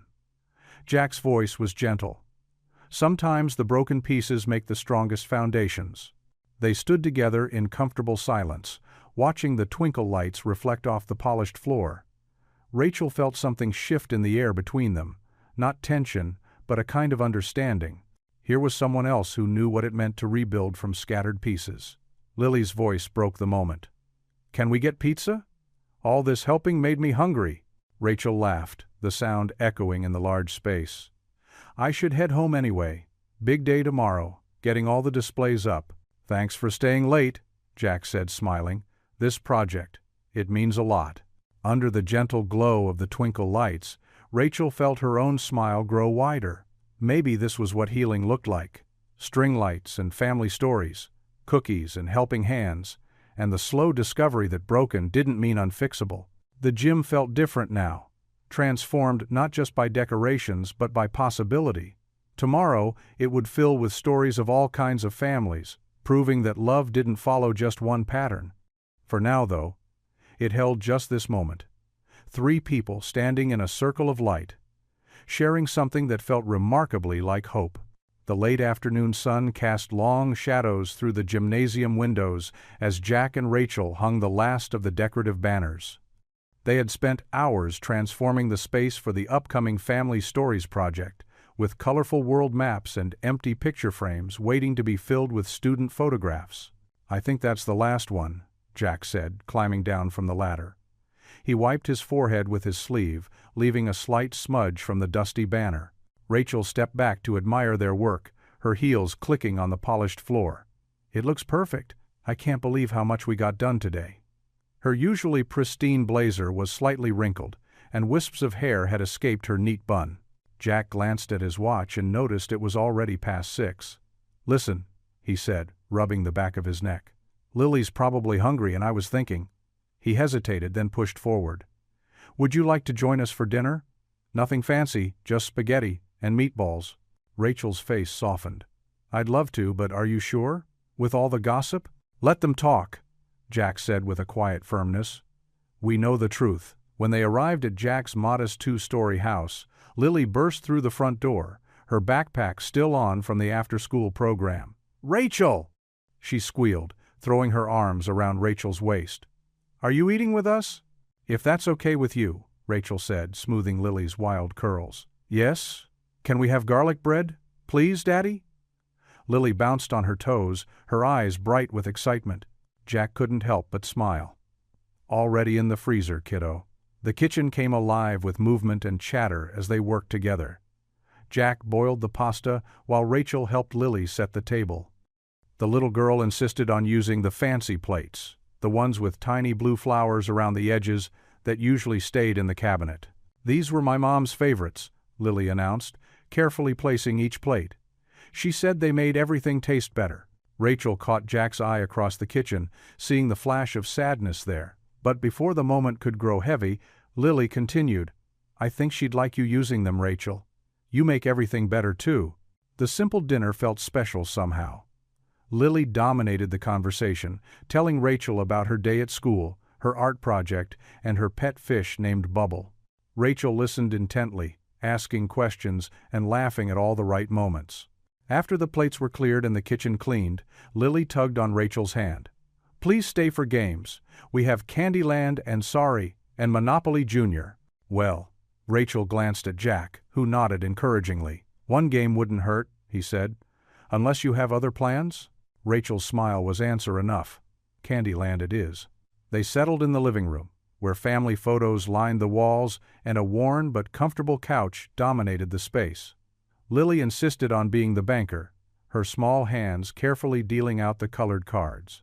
I haven't played this in years, Rachel admitted, moving her blue piece along the rainbow path. Daddy always lets me win, Lily Stage whispered, making Rachel laugh. I do not, Jack protested, but his eyes twinkled. You're just naturally lucky. The game stretched on, filled with dramatic gasps when someone hit a shortcut and playful groans when they landed on licorice spaces. Rachel found herself relaxing into the moment, forgetting about school boards and gossip and divorce papers. As the evening wore on, Lily's energy began to fade. She climbed onto the couch between Jack and Rachel, her head gradually drooping until it rested on Rachel's lap. Her fingers still clutched a handful of game cards. I should probably move her, Jack said softly, watching his daughter's peaceful face. But Rachel shook her head, gently stroking Lily's hair. Let her rest a minute, she whispered.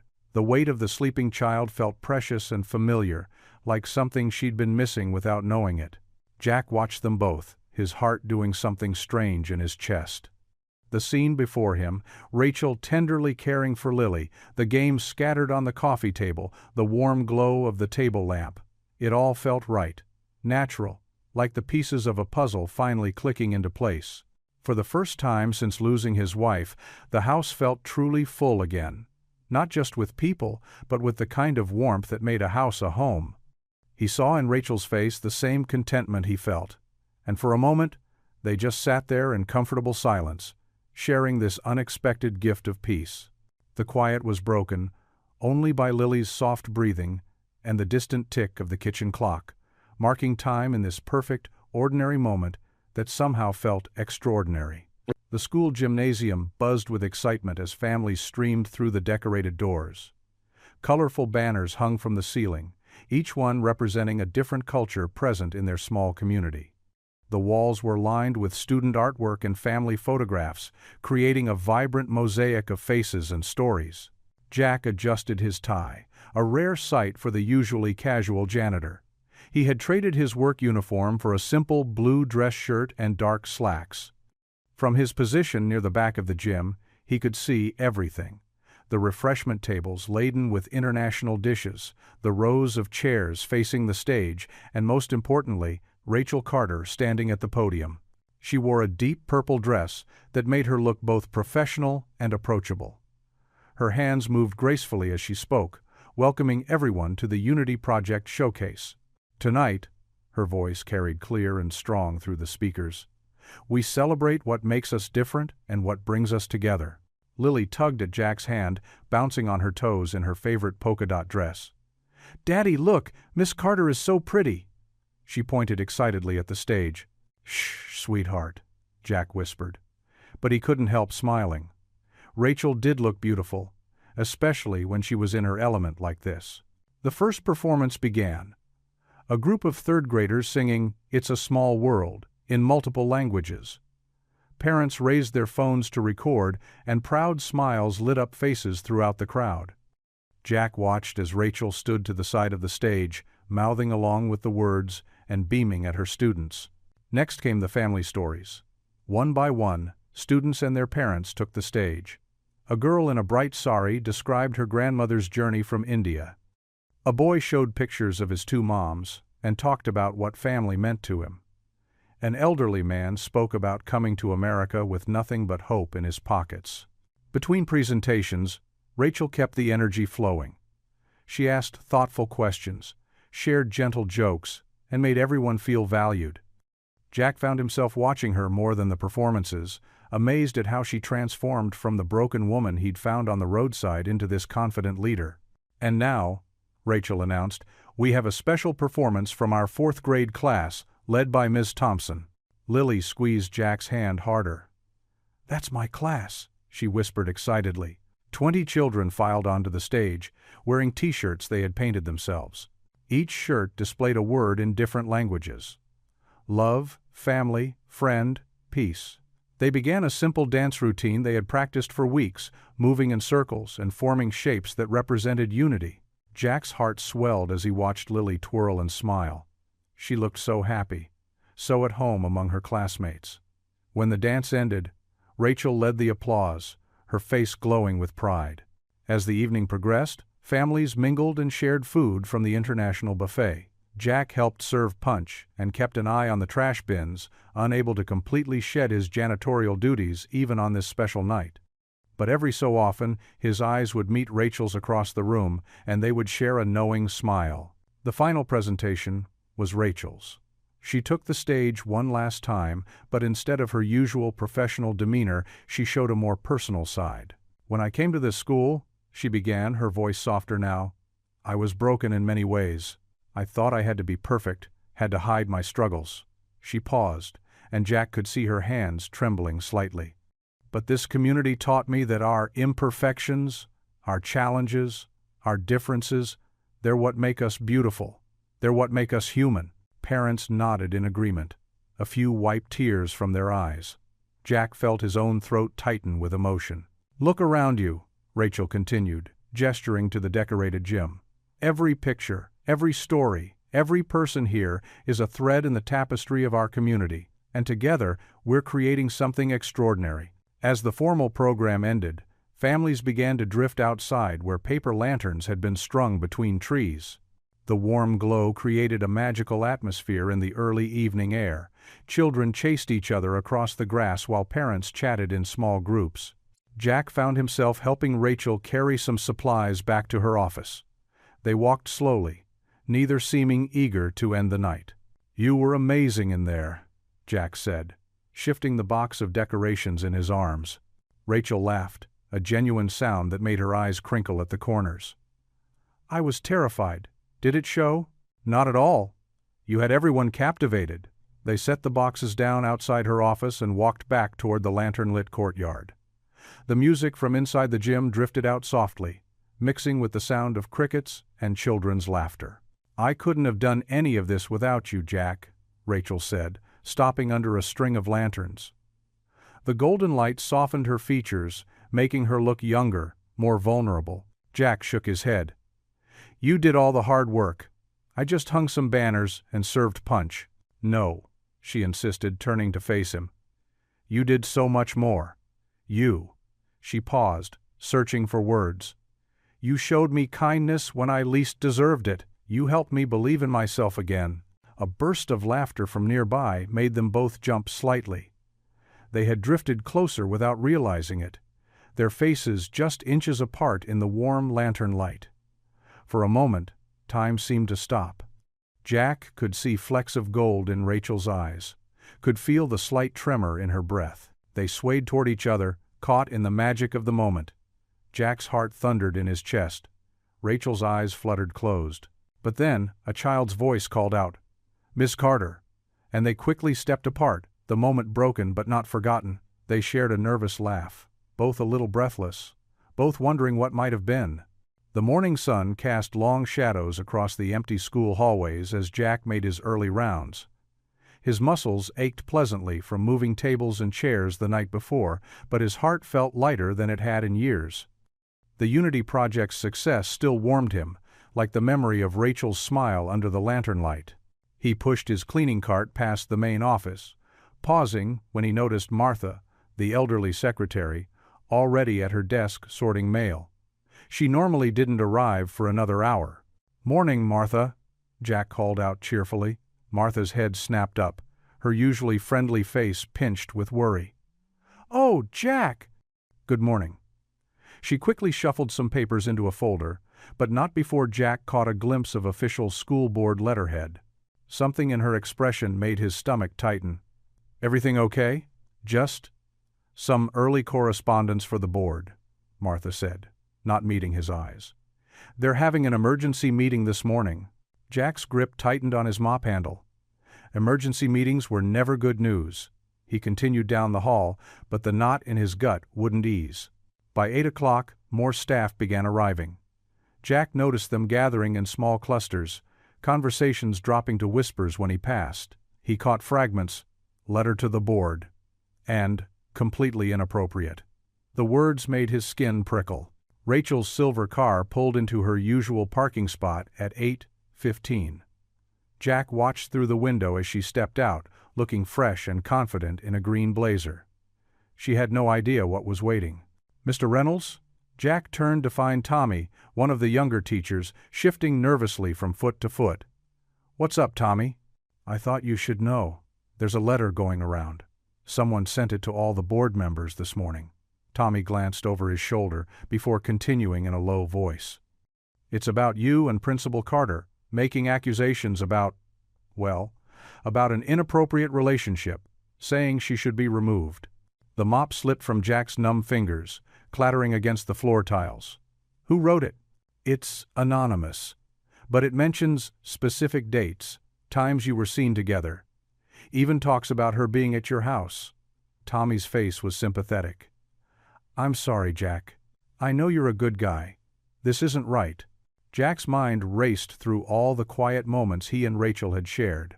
Breakfast with Lily, working late on the Unity Project, their almost kiss in the darkness. None of it had been inappropriate. They were two lonely people, finding friendship and understanding. But he knew how it could look to suspicious eyes. The hallway suddenly felt too warm, too narrow. Through the glass doors, he saw Rachel walking toward the building, her heels clicking against the concrete. She smiled and waved at a group of students. Martha hurried out to meet her, speaking in urgent whispers. Rachel's smile faded. She glanced toward the window where Jack stood, and their eyes met briefly before Martha ushered her toward the administrative offices. Jack's hands trembled as he picked up his mop. He wanted to run after them, to defend Rachel, to explain that their friendship was pure and healing. But he knew that would only make things worse. Parents began arriving with their children. Some gave Jack a wide berth, others shot him disapproving looks. News traveled fast in their small town, and the letter had clearly made the rounds before school even started. Through the morning, Jack tried to focus on his work, but his mind kept drifting to Rachel. Was she okay? What were they saying to her? He passed by the boardroom twice, its doors firmly closed, voices muffled inside. At 10:30, he saw several cars pull into the visitors' parking lot. School board members arriving for their emergency meeting. They filed past him without acknowledgement, their faces stern. Rachel emerged from her office moments later. She looked pale, but composed, her head held high. As she walked toward the boardroom, she paused near Jack, who was pretending to mop the same spot he'd cleaned an hour ago. "Jack," she said softly, her voice steady despite the tension in her shoulders. "Whatever happens in there, thank you. For everything." He wanted to reach for her hand, to tell her how sorry he was, that their genuine connection had been twisted into something ugly. But all he could manage was a hoarse whisper. "Rachel." She gave him a small, brave smile before continuing down the hall. The boardroom door opened, then closed behind her with a heavy click. Jack stood rooted to the spot, fear twisting his stomach into knots. Through the walls, he could hear the murmur of voices rising and falling. His future, and Rachel's, hung in the balance, threatened by shadows and whispers. The mop water at his feet had long since gone cold, but Jack couldn't move. He kept his eyes fixed on that closed door, silently praying for mercy from people who saw scandal where there was only healing, and judgment where there should have been compassion. Martha's face turned ashen when she saw Jack. She quickly shuffled papers on her desk, avoiding his eyes. "Jack, I'm sorry, but you shouldn't be here right now." Before Jack could ask why, Principal Thompson, the district superintendent, emerged from Rachel's office. His steel gray suit matched his stern expression. "Mr. Reynolds, please come with me." Jack's stomach dropped. Through the glass walls of Rachel's office, he could see her sitting rigidly in a chair, hands clasped tightly in her lap. 2 school board members flanked her desk like guards. "What's going on?" Jack asked, his voice barely above a whisper. Principal Thompson held up a single sheet of paper. "We received this anonymous letter this morning. It contains serious allegations about you and Miss Carter." Jack's ears started ringing as Thompson read excerpts from the letter. Words like inappropriate relationship and abuse of authority jumped out at him. The letter painted their friendship as something sordid, twisting every innocent moment into something shameful. "This isn't true," Jack protested. "None of it." "Nevertheless, we must take such accusations seriously." Thompson's voice was flat. "Until the investigation is complete, you'll be reassigned to evening custodial duties only. No daytime shifts when students are present." Jack felt the floor shift beneath his feet. "But my daughter, I need to be here when she gets out of class." "I'm sorry, but this is non-negotiable. You can make other arrangements for pickup." Through the glass, Rachel caught his eye. She looked pale, but composed, though her hands trembled slightly as she signed whatever documents they'd placed before her. "Ms. Carter has been suspended with pay pending the investigation," Thompson continued. "I suggest you both retain legal counsel." Jack watched helplessly as Rachel gathered her things, escorted out by the board members. She kept her head high, but her shoulders were tight with tension. Parents arriving to drop off their children whispered and stared as she walked to her car. The news spread through the school like wildfire. By lunch, Jack could hear snippets of conversation as he cleaned the empty cafeteria. "I always thought there was something off about him. Poor Rachel, throwing away her career like that. What kind of example are they setting for the children? The same parents who'd praised Rachel's Unity project now avoided eye contact. Teachers who'd shared coffee with Jack for years suddenly found reasons to leave the break room when he entered.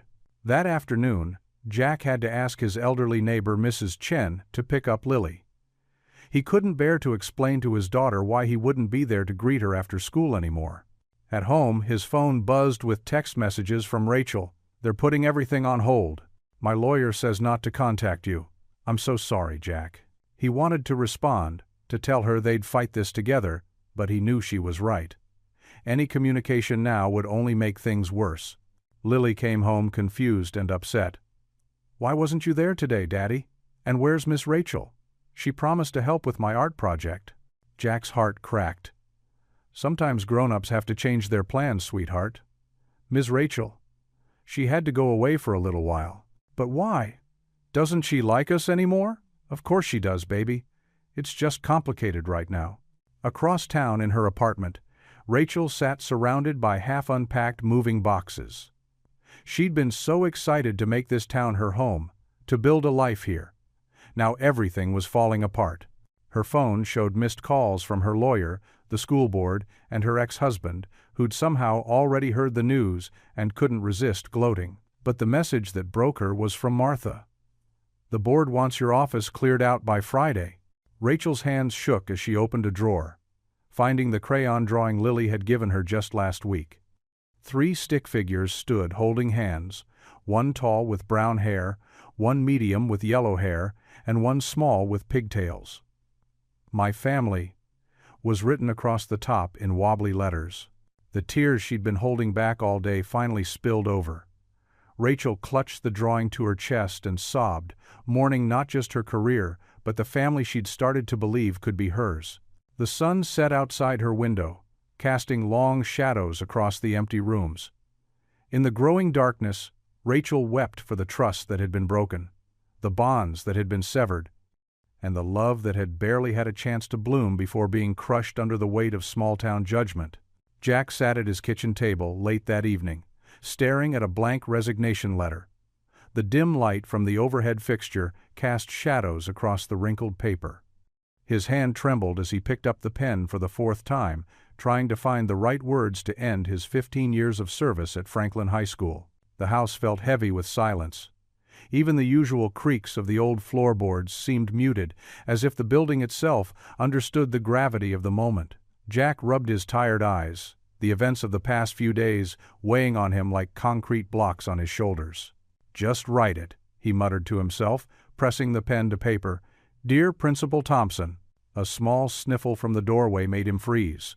Jack turned to find Lily standing there in her favorite yellow pajamas, clutching her worn teddy bear. Her eyes were wide and glistening with tears. "Sweetheart, what are you doing up?" Jack set down his pen.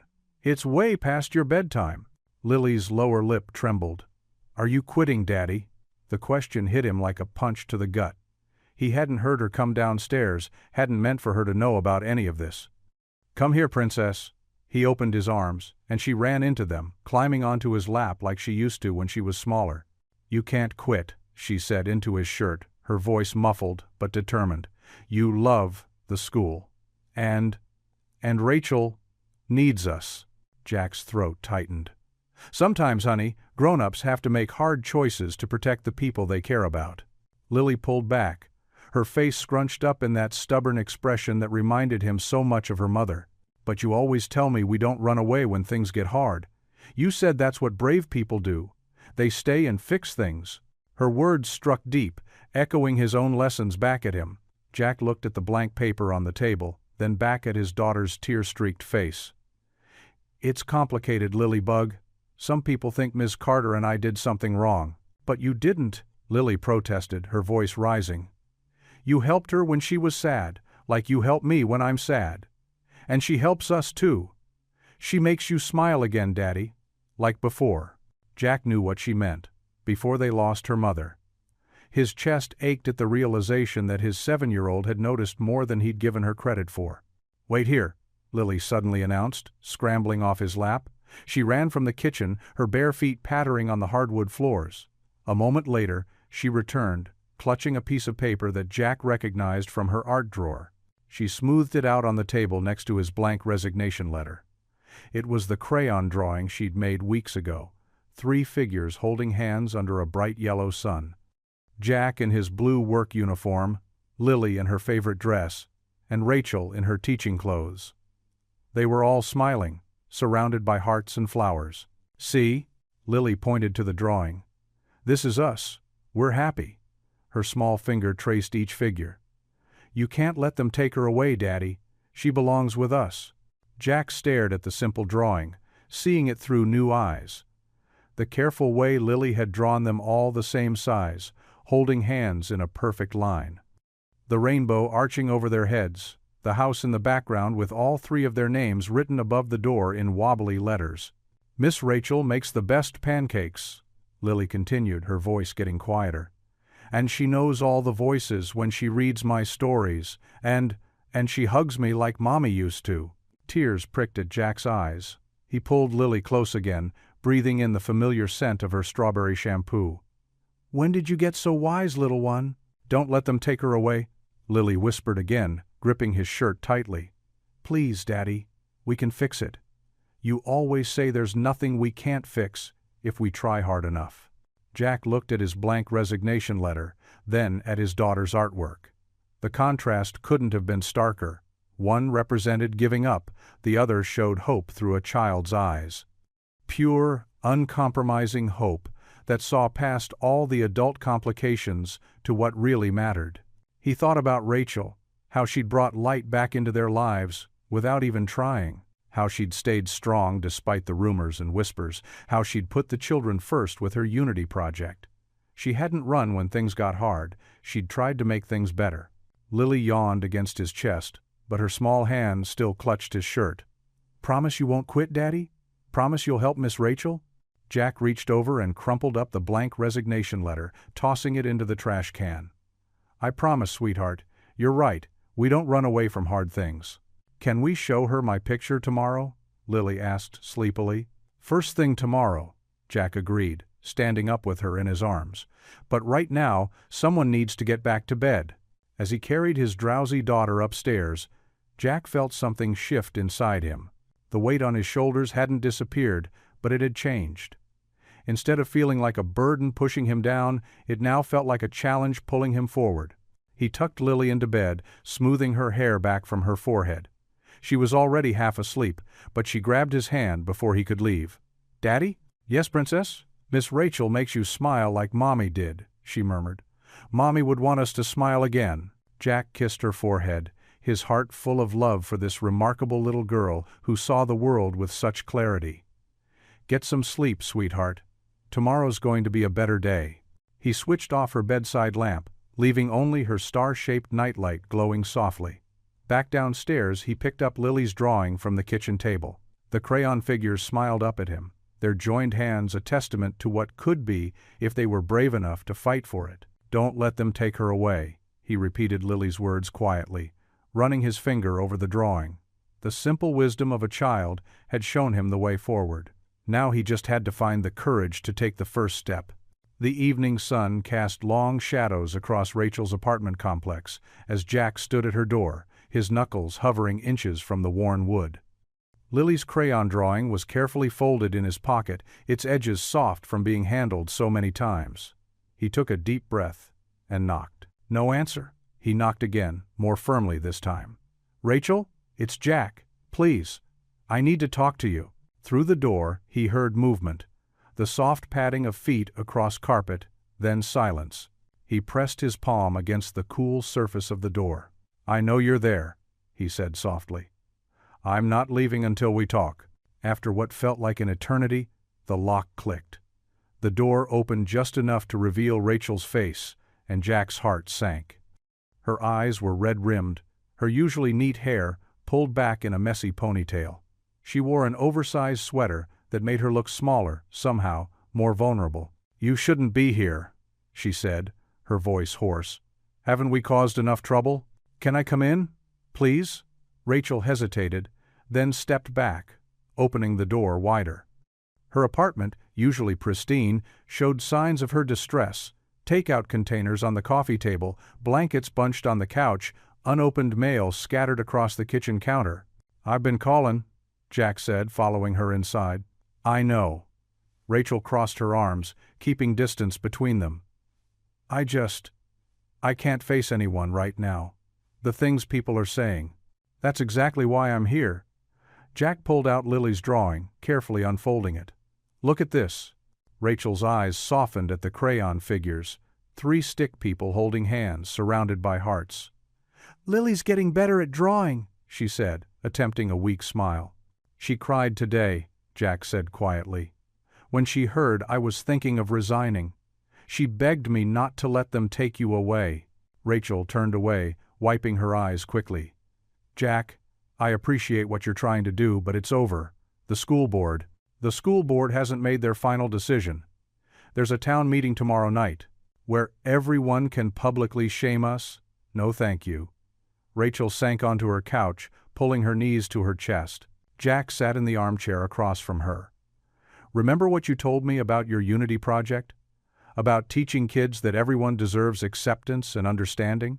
That was before what? Before small-minded people tried to tear us down with gossip? Rachel, those kids need you. My daughter needs you." He leaned forward, his voice earnest. "You're the best principal that school has ever had." Rachel shook her head, but Jack continued. "You remember Tommy Martinez, the kid who was always getting into fights?" "Of course," Rachel said softly. "Since your mentoring program started, he hasn't had a single incident. His grades are up. His mom told me he actually wants to come to school now." A tear slipped down Rachel's cheek. "I was just trying to help." "And you did. You are. What about the reading program you started for struggling students? Or the cultural fair that brought the whole community together?" Jack's voice grew stronger. "You've done more good in these few months than most principals do in years." Rachel stood suddenly, pacing to her kitchen window. "But none of that matters now, does it? One anonymous letter, and everyone forgets the good things. They'd rather believe the worst." Jack followed her to the window. Outside, the street lamps were flickering on one by one, like stars appearing in the darkening sky. "Then let's remind them," he said. "Come to the meeting tomorrow. Stand up for yourself, for the kids, for everything you've built here." Rachel turned to face him, her eyes searching his. "Why do you still believe in me, after everything this has cost you?" "Because I've seen your heart," Jack said simply. "I've seen how much you care, how hard you try, how you never give up on anyone, not even a drunk stranger on the side of the road." A surprised laugh escaped Rachel's lips, even as more tears fell. "You're never going to let me live that down, are you?" "Not a chance," Jack smiled gently. "But that night, that wasn't a mistake. It showed exactly who you are, someone who needed help, and then turned around and dedicated herself to helping others." Rachel wiped her eyes with her sleeve, looking at Lily's drawing again. "I miss them," she whispered. "The kids, the teachers, even the early morning announcements. Then fight for them. We'll face whatever comes together." Rachel was quiet for a long moment, her fingers tracing the crayon figures in the drawing. Finally, she took a deep breath. "What time is the meeting?" 7 o'clock, Town Hall." She nodded slowly, her shoulders straightening just a little. "Okay," she said, though her voice wavered. "I'll be there, even if it feels hopeless." "It's not hopeless," Jack assured her. "Not as long as we don't give up." Rachel managed a tiny smile, though fear still shadowed her eyes. "I can't promise I won't change my mind by tomorrow." "That's okay," Jack said, heading toward the door. "Just remember, you're not alone in this. Not anymore." As he left, Rachel stood at her window, watching him walk to his truck. The drawing trembled in her hands, but she didn't put it down. Instead, she carefully smoothed it out and placed it on her refrigerator, right at eye level, where 3 crayon figures smiled back at her, holding hands beneath a yellow sun. The morning after visiting Rachel, Jack arrived early at school, his mind racing with determination. The empty hallways echoed with his footsteps as he made his way to the teacher's lounge. Ms. Martinez, the veteran English teacher, was already there, grading papers with her usual cup of coffee. "Morning, Jack," she said, looking up with kind eyes. "How are you holding up?" Jack pulled out a chair and sat down heavily. "Not great, Ms. Martinez. But I need your help. Rachel needs our help." Ms. Martinez set down her red pen and gave him her full attention. "What happened that night, Jack? Really happened?" Jack's hands clasped together on the table. "I found her on the side of the road. She was struggling, lost. I couldn't leave her there. What kind of person would I be?" His voice grew stronger. "Since then, I've watched her pour her heart into this school, into these kids. You've seen it too." Ms. Martinez nodded slowly. "The Unity Project. I've never seen my students so engaged. So many opened up about their families, their struggles." She gave them a voice. "Exactly." Jack leaned forward. "Will you stand with us at the town meeting?" Miss Martinez reached across the table and squeezed his hand. "Count me in." Throughout the day, Jack approached other teachers between his duties. Mr. Thompson, the gym teacher who'd seen Rachel stay late, helping students practice for the talent show. Mrs. Prockett for the talent show. Way, the librarian who'd witnessed Rachel reading to kindergartners during her lunch break. Each conversation added another ally to their cause. During his afternoon break, Jack spotted Sarah Chen, a parent who'd been skeptical of Rachel at first. She was picking up her son early from basketball practice. "Mrs. Chen," he called out, jogging over. "Got a minute?" She paused, uncertainty crossing her face. Jack pressed on. "Remember when Tommy was struggling with math? How Rachel arranged for that after-school tutoring program?" Sarah's expression softened. "Tommy's grades have improved so much. He actually enjoys math now." "That's the kind of principal she is," Jack said earnestly. "She sees what each kid needs and makes it happen. The anonymous letter, the rumors, they're not who she is." Sarah adjusted her purse strap, thinking, "The meeting's tomorrow night, 7 o'clock. I'll be there," she promised, "and I'll call some other parents too." By late afternoon, Jack had spoken to dozens of people. Some were hesitant, others immediately supportive. But with each conversation, the tide of support grew stronger. He even enlisted the cafeteria staff, who loved how Rachel always thanked them by name and asked about their families. During his evening shift, as he mopped the halls, Jack's phone buzzed with text messages from people he'd talked to. They were reaching out to others, sharing stories of Rachel's impact on the school. A chain reaction of support was building. Near the end of his shift, he found a sticky note on his cleaning cart. It was from Jenny, a shy student who helped in the office after school. "Mr. Reynolds, Principal Carter helped me when I was being bullied. She didn't just punish the other kids, she helped us understand each other. Now they're my friends. Please tell her we need her back." Jack carefully folded the note and added it to his growing collection of testimonials. His pocket was full of similar notes, each one a small piece of hope. At home, Lily was waiting up for him, despite it being past her bedtime. She sat on the couch in her favorite unicorn pajamas, clutching her worn teddy bear. "Did you find people to help Ms. Rachel?" she asked, as Jack hung up his jacket. "I did, sweetheart." He sat beside her, pulling her close. "Lots of people want to help." "Good." Lily nodded seriously. "Because she makes you smile again, Daddy. Like in the old pictures with Mommy." Jack's heart squeezed at his daughter's words. "Time for bed, honey. But first, let's say our prayers." They knelt together beside Lily's bed, moonlight streaming through her window. Jack closed his eyes, one hand holding Lily's small one. "Dear God," he began softly, "please give us strength for tomorrow. Help us show everyone the truth about Rachel, about her kind heart, and how much good she does. Give me the courage to speak up for what's right. And please let Ms. Rachel stay with us," Lily added in her clear, innocent voice. "Because she needs a family too." "Amen," Jack whispered, his eyes damp. "Amen," Lily echoed, climbing into bed. As Jack tucked the covers around her, he felt a calm certainty settle over him. Tomorrow would be challenging, but they wouldn't face it alone. An entire community of supporters stood ready to speak up for Rachel, parents, teachers, staff, and students who had seen her true character shine through every day. He kissed Lily's forehead and turned out the light, leaving her door cracked open just the way she liked it. In the hallway, He touched the pocket full of notes and testimonials, each one a reminder of why this fight mattered. Tomorrow would test their courage, but tonight, hope felt stronger than fear. The high school gymnasium buzzed with whispers and shuffling feet as townspeople filed in through the double doors. Metal folding chairs creaked under the weight of concerned parents, teachers, and curious onlookers. The usually cheerful space, with its gleaming wooden floors and colorful banners, felt heavy with tension.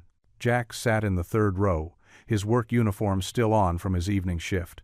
His collar felt too tight, and his palms were sweaty. Next to him, Ms. Martinez patted his arm gently, while Mr. Thompson, the math teacher, sat stoically on his other side. They had gathered a small army of supporters, but looking at the crowd, Jack's stomach churned with uncertainty. The school board members filed onto the makeshift stage, taking their seats behind a long table draped in dark blue cloth. 5 stern faces looked out over the assembled crowd. Principal Watson, the interim administrator, adjusted his microphone with practiced efficiency. Rachel entered through a side door, and Jack's heart clenched. She looked smaller somehow, in her simple black dress, her shoulders slightly hunched. Gone was the confident stride that had carried her through the halls just weeks ago. She took her seat in the front row, alone, though Jack noticed several teachers giving her encouraging nods. "Ladies and gentlemen," Principal Watson began, his voice echoing through the gym, "we're here tonight to address serious allegations regarding the conduct of our suspended principal, Rachel Carter, and to make a final decision regarding her position at our school." Lily squeezed between the chairs and climbed onto Jack's lap, her small frame warm against his chest. She hadn't wanted to stay home with the babysitter, insisting on coming to help Miss Rachel. Jack wrapped his arms around his daughter, drawing strength from her presence. The board chairman, Mr. Pointu Peterson, cleared his throat. "Before we begin formal proceedings, we'll hear from community members who wish to speak. Please, keep your comments brief and respectful." A line formed at the microphone stand. Jack's heart sank as he recognized Mrs. Henderson, one of the most vocal critics. Her perfectly coiffed hair bobbed as she spoke. "I simply cannot understand how we can trust someone who shows such poor judgment. What kind of example is she setting for our children?" Several heads nodded in agreement. Rachel's back stiffened, but she didn't turn around. Next came Mr. Roberts, whose daughter was in 2nd grade. "My concern is the appearance of impropriety. Whether anything happened or not, the mere suggestion of misconduct." Jack felt his face burning. He glanced at the stack of papers in his hands, testimonials from staff members, notes from parents whose children had flourished under Rachel's brief leadership, proof of the positive changes she'd brought to their school. Mrs. Chen, whose son had struggled with bullying, approached the microphone next. "My Tommy was afraid to come to school before Mrs. Carter started the Unity Project. She listened to him, really listened. That's the kind of principal we need." A few more speakers followed, the opinions split between support and condemnation. Rachel sat perfectly still through it all, her hands folded in her lap, but Jack could see the slight tremor in her shoulders. Lily tugged at Jack's sleeve. "Daddy," she whispered, not quite quietly enough, "why are they being mean to Miss Rachel?" Her innocent question carried in the momentary silence, causing several heads to turn. Rachel's shoulders shook once, and she quickly wiped her eyes. The board chairman consulted his notes. "We'll now hear from Mrs. Carter herself, if she wishes to speak." Rachel stood slowly, smoothing her dress. She walked to the microphone with quiet dignity, but when she opened her mouth to speak, no words came. She tried again, her voice catching. "I." The silence stretched uncomfortable seconds. Jack could see her struggling, could feel the weight of judgment crushing her spirit. He remembered her words from that night in her office, about feeling alone, about fighting to prove herself worthy of trust and respect. Mr. Peterson cleared his throat. "Mrs. Carter, if you're not prepared to speak—" "I would like to speak." Jack's voice carried across the gym before he even realized he was standing. Lily slid off his lap, and Ms. Martinez squeezed his hand as he passed. The chairman frowned at his papers. "Mr. Reynolds, given your involvement in this situation, I'm not sure." "Please," Jack said, his voice steady despite his racing heart. "There are things this community needs to hear." A murmur rippled through the crowd. Rachel turned slightly, her eyes meeting his for the first time that evening. In them, he saw fear, gratitude, and something else: trust. The board members exchanged glances. Finally, Mr. Peterson nodded reluctantly. "Very well. You may approach the microphone." Jack walked down the aisle, aware of every eye in the room following his progress. His work boots squeaked slightly on the polished floor. The papers trembled in his hands, but he didn't need them. He knew what needed to be said. He reached the microphone stand, his hands gripping it tightly. The metal was cool against his palms. Looking out at the sea of familiar faces, neighbors, co-workers, parents of children whose gum he'd scraped off desks and whose spills he'd mopped up, Jack took a deep breath. The gymnasium lights hummed overhead. Somewhere in the back, a door creaked. Lily watched him with complete faith in her eyes, while Rachel stood frozen, her hands clasped tightly together. Jack Reynolds, the quiet janitor who'd spent years in the background, straightened his shoulders and prepared to fight for something bigger than himself. Jack's legs felt like lead as he made his way to the front of the gymnasium. The fluorescent lights hummed overhead, casting harsh shadows across the sea of familiar faces, faces that had smiled at him in the grocery store, waved from their porches, and shared potluck dinners at church. Now they stared back with judgment in their eyes. He cleared his throat, the sound echoing through the microphone. "I need to tell you about a night 3 months ago," he began, his voice wavering slightly. "It was around midnight, and I was driving home after my shift here at the school." From her seat in the front row, Rachel tensed, her hands clasped tightly in her lap. Jack caught her eye for a brief moment before continuing. "I saw someone stumbling along Miller Road. It was dark, dangerous. She was carrying her shoes, clearly not in any shape to be walking alone." He paused, remembering the vulnerability in Rachel's posture that night. "Now, I know what some of you might be thinking, that I should have called the police or just driven on by. Maybe that would have been the proper thing to do." A few heads nodded in the crowd. Mrs. Peterson, who ran the local bakery, crossed her arms and frowned. "But I thought about my late wife, Sarah." Jack's voice grew stronger. "I thought about what she would have wanted me to do. Sarah always taught Lily that kindness matters more than judgment. That night, I saw someone's daughter out there, someone's sister, someone's friend who needed help." The gymnasium grew quieter. Even the usual creaking of chairs settled into stillness. "I helped Miss Carter into my truck and took her to my house, where she slept safely on my couch. Nothing inappropriate happened. Nothing ever has." Jack squared his shoulders. "The next Monday, I discovered she was our new principal. But you know what? I would have done the same thing, even if she'd turned out to be a stranger passing through town." Rachel dabbed at her eyes with a tissue, her shoulders trembling slightly. In the second row, Jack's neighbor, Tom Wilson, uncrossed his arms, his expression softening. "Since that night, I've watched Ms. Carter pour her heart into this school. She created the Unity Project that brought our community together. She stays late helping students with their college applications. She knows every child's name, even the ones who try to hide in the back of the cafeteria." Several teachers nodded, including Mrs. Martinez, who taught 3rd grade. She reached over and squeezed Rachel's shoulder. "Yes, Ms. Carter was going through a difficult divorce. Yes, she made a mistake that night. But who among us hasn't needed grace at some point?" Jack's gaze swept across the room. "This town taught me about second chances when Sarah passed away. You brought casseroles, helped with Lily, showed up when we needed you most. That's who we really are. Not people who destroy others with rumors and anonymous letters." Mr. Jenkins, the elderly hardware store owner who had been particularly vocal about the scandal, shifted uncomfortably in his seat. His wife whispered something in his ear, and he slowly nodded. "My daughter Lily sees the truth that maybe we've all forgotten," Jack continued, his voice growing gentle. "She sees someone who makes time to listen to her stories, who helps her with math homework, who showed up to her art show wearing the macaroni necklace Lily made her." A few chuckles rippled through the crowd, accompanied by knowing smiles. Parents exchanged glances, perhaps remembering their own children's craft projects. The anonymous letter writer got one thing right. There is something between Mr. Carter and me." Jack paused, gathering his courage. "It's respect. It's friendship. It's two broken people who found healing by choosing kindness over fear." Rachel pressed her hand to her mouth, tears now flowing freely down her cheeks.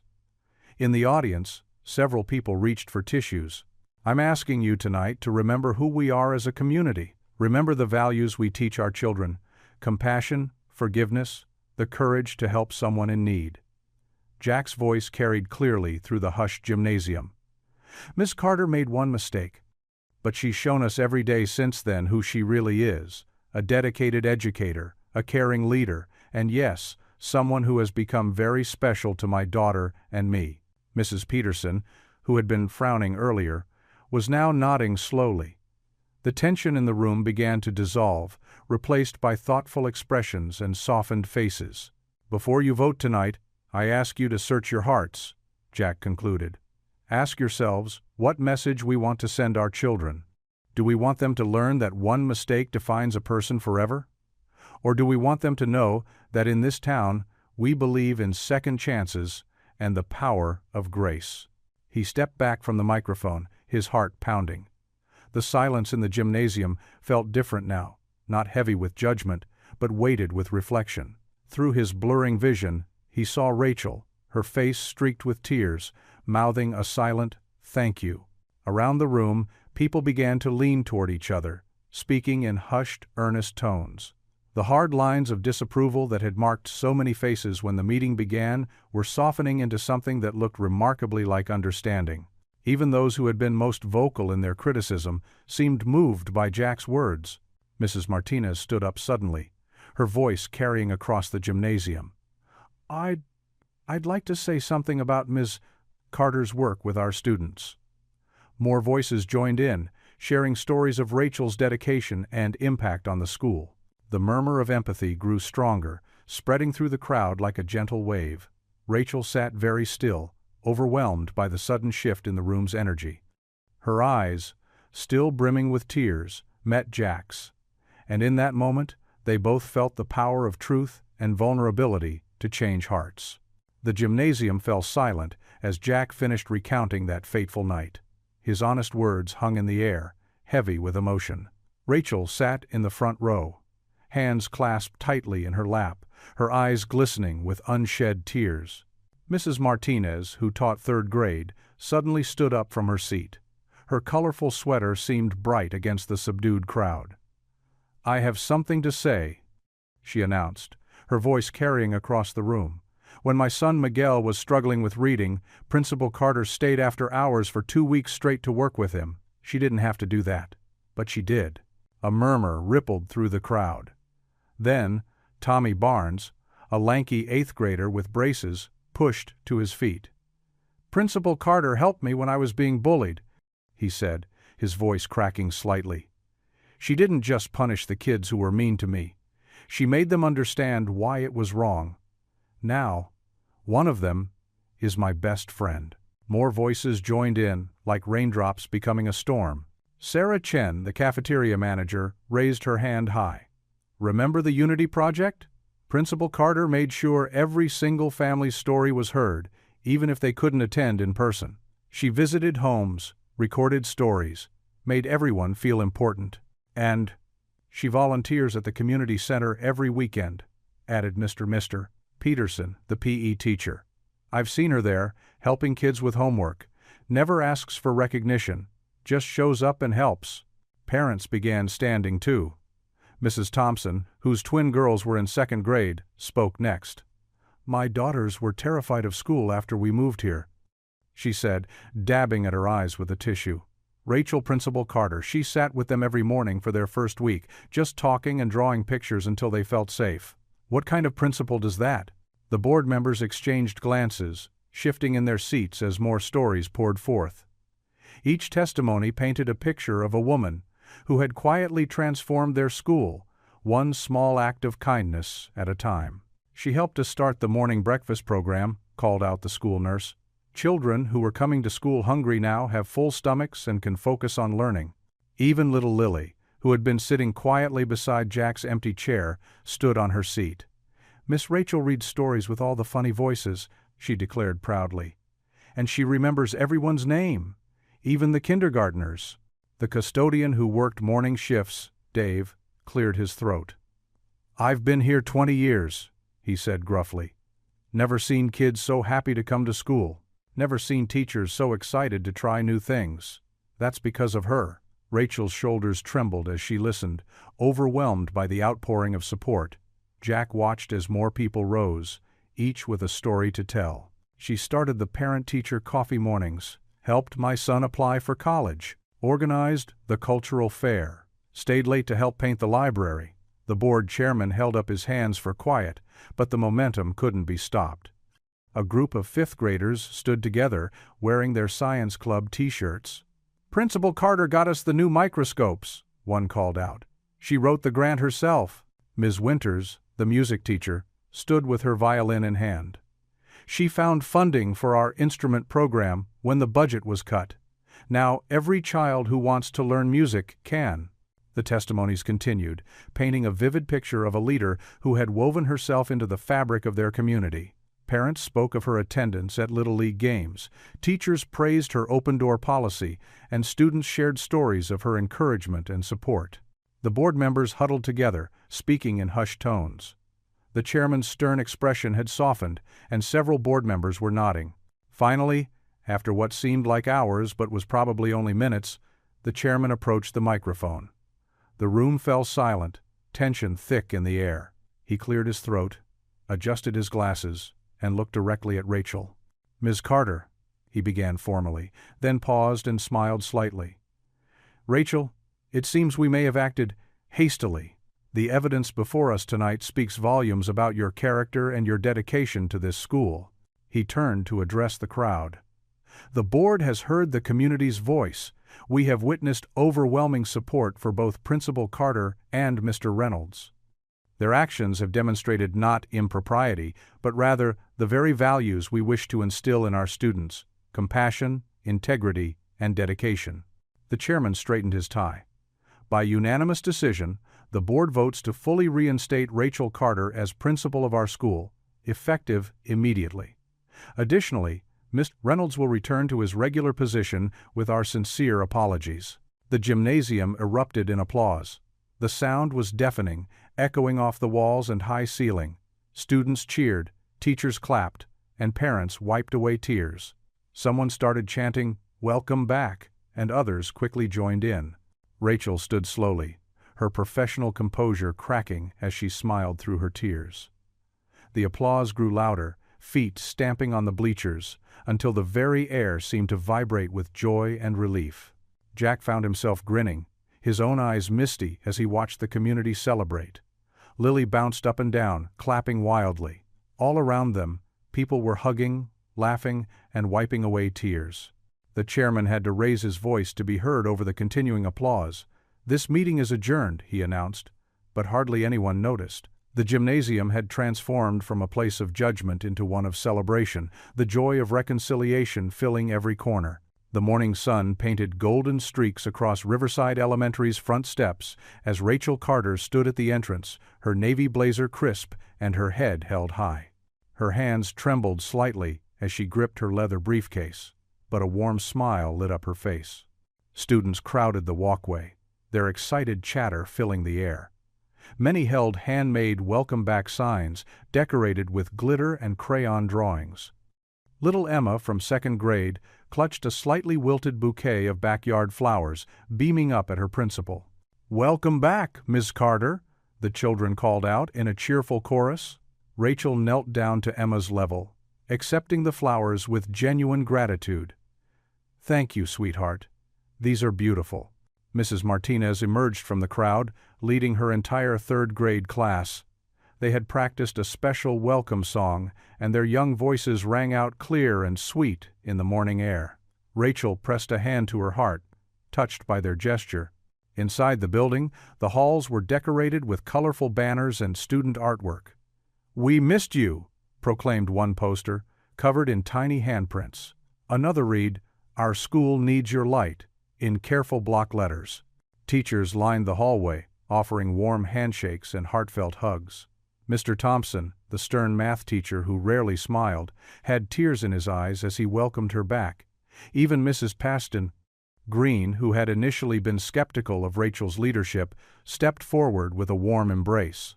"The place wasn't the same without you," Mrs. Green admitted softly. Rachel made her way through the crowd, thanking everyone individually. She paused at each classroom door, where students eagerly showed her the projects they'd been working on during her absence. The first graders had written stories about kindness, inspired by her Unity project. When she reached the gymnasium, she stopped short. Jack stood by the double doors, dressed in his usual work clothes but with a fresh blue shirt. He was holding his mop like always, but today it seemed more like a prop than a tool. His eyes crinkled at the corners as he smiled at her. "Welcome home, Miss Carter," he said simply. Rachel felt her throat tighten with emotion. "Thank you, Mr. Reynolds." They shared a look that spoke volumes, of gratitude, understanding, and something deeper neither dared name yet. Jack's steady presence had become her anchor through the storm, and seeing him here, back at his regular post, made everything feel right again. The morning assembly buzzed with excitement. Students filed into the gym, chattering and pointing at the decorations the art club had put up. A banner stretched across the back wall read, "Welcome back, Principal Carter," in rainbow letters. Superintendent Walsh stood at the podium, his usual stern expression softened for the occasion. "Today marks a new chapter for Riverside Elementary," he announced. "We are fortunate to have Principal Carter return to lead our school community." Rachel approached the podium, her heels clicking against the polished floor. As she passed Jack, who stood quietly at the back of the gym, their eyes met briefly. His encouraging nod gave her strength. "Thank you all for this incredible welcome," Rachel began, her voice steady despite her racing heart. "But more importantly, thank you for teaching me about the true meaning of community. Each of you, students, teachers, staff, and parents, has shown me what it means to stand together, to forgive, and to believe in second chances." She paused, looking out at the sea of faces. "Someone wise recently reminded me that our greatest strength lies not in never falling, but in rising every time we fall. This school, this community, has lifted me up. Now it's my turn to do the same for each of you." The assembly erupted in applause. Lily Reynolds, sitting with her class, jumped up and down, clapping the loudest. Rachel caught Jack hiding a proud smile behind his hand. After the assembly, teachers and students returned to their classrooms, but the atmosphere remained festive. Rachel walked the halls, stopping to chat with everyone who wanted to share a word or story. She felt lighter than she had in months, as if a heavy weight had finally lifted from her shoulders. By afternoon, things began settling into their normal rhythm. Rachel sat in her office, sorting through weeks of paperwork, when a knock at her door made her look up. Jack stood in the doorway, still holding his mop. "Thought you might need this," he said, placing a cup of coffee on her desk. Made exactly the way she liked it, with just a splash of cream. "You remembered," she said softly. "Hard to forget," he replied, with a gentle smile. The ceremony to officially reinstate both of them was held in the school library that afternoon. The school board members attended, along with parent representatives and senior staff. The formal proceedings were brief. Statements were read, papers were signed, hands were shaken. Rachel noticed Jack shifting uncomfortably in his seat during the formal speeches. He wasn't one for ceremonies or attention, preferring to work quietly in the background. Yet here he was, enduring it all with patience and grace. When the last speech ended and people began to mingle, Jack made his way through the crowd toward Rachel. He looked nervous, running a hand through his hair the way he did when he was gathering courage. Rachel felt her heart skip as he approached. Standing before her, Jack hesitated for just a moment. Then, with gentle determination, he reached for her hand. Rachel didn't hesitate.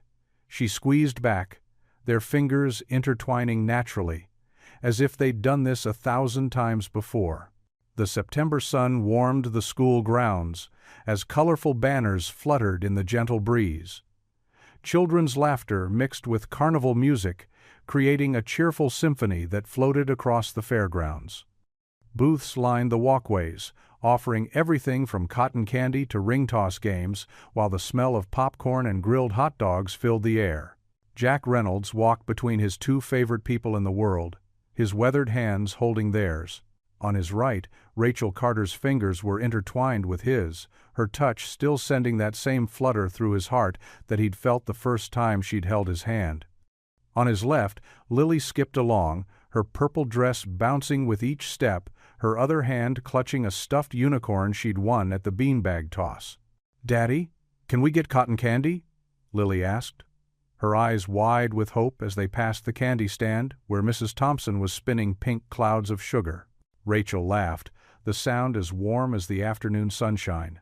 "I think someone already had ice cream and a caramel apple." "But it's a special day," Lily protested, giving them both her best puppy dog eyes. "The fair only comes once a year." Jack exchanged an amused glance with Rachel. "Well, when you put it that way. Jack Reynolds, you're going to spoil her rotten," Rachel teased, but she was already reaching for her purse. They made their way to the cotton candy stand, where Mrs. Thompson beamed at them. The older woman had been one of their strongest supporters during the difficult times, and her warm smile held genuine joy. "One cotton candy for the sweetest girl in town," Mrs. Thompson said, handing Lily a fluffy pink cloud. "And maybe one for the grown-ups to share?" Jack accepted the second cotton candy with a grateful nod. They found a nearby bench, settling down to enjoy their treats. Lily perched between them, her legs swinging happily as she pulled off pieces of the sugary fluff. The fair bustled around them. Teachers manned game booths, parents chatted in clusters, and children darted between activities with boundless energy. Everything felt different from that tense welcome fair nearly a year ago, the one where Lily's innocent words had started it all. "Look," Lily pointed toward the face, painting station. "Can I get a butterfly, please?" "Of course, sweetheart," Rachel said, brushing a strand of hair from Lily's face with natural tenderness. "What colors do you want?" They walked to the booth where Miss Jenkins, the art teacher, was transforming children's faces into everything from tigers to superheroes. While they waited in line, Jack watched Rachel help Lily practice her spelling words using the colorful booth signs around them. The sight made his heart swell. When it was Lily's turn, she climbed onto the chair confidently.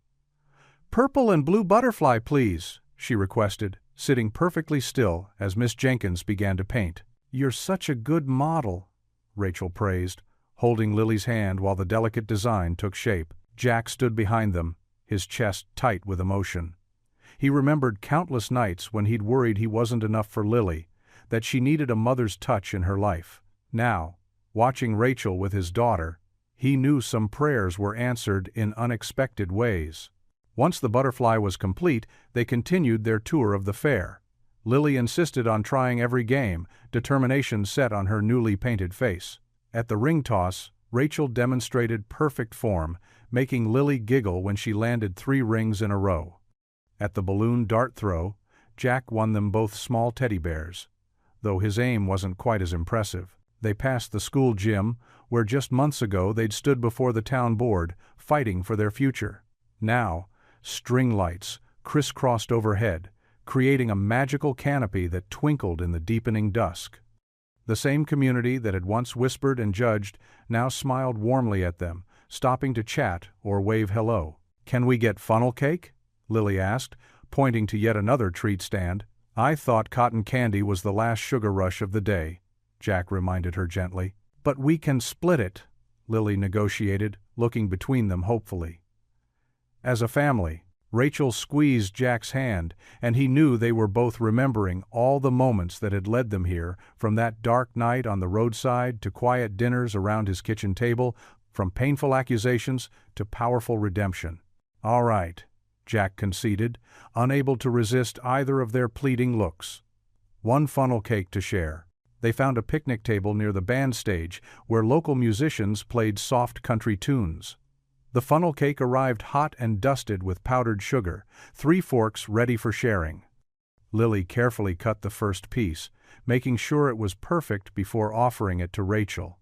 "Thank you, sweetheart," Rachel said, accepting the bite with exaggerated appreciation that made Lily beam. As they shared the dessert, powdered sugar dusting their fingers and laughter punctuating their conversation, Jack felt a peace he hadn't known in years. The fair lights began to twinkle brighter against the darkening sky, creating a gentle glow around them. Lily finished her last bite and looked up at them both, her face serious despite the sugar on her chin.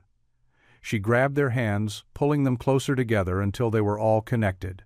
"Now we're a real family," she declared proudly, her voice clear and certain. Jack met Rachel's eyes over their daughter's head, seeing his own tears of joy reflected in her gaze.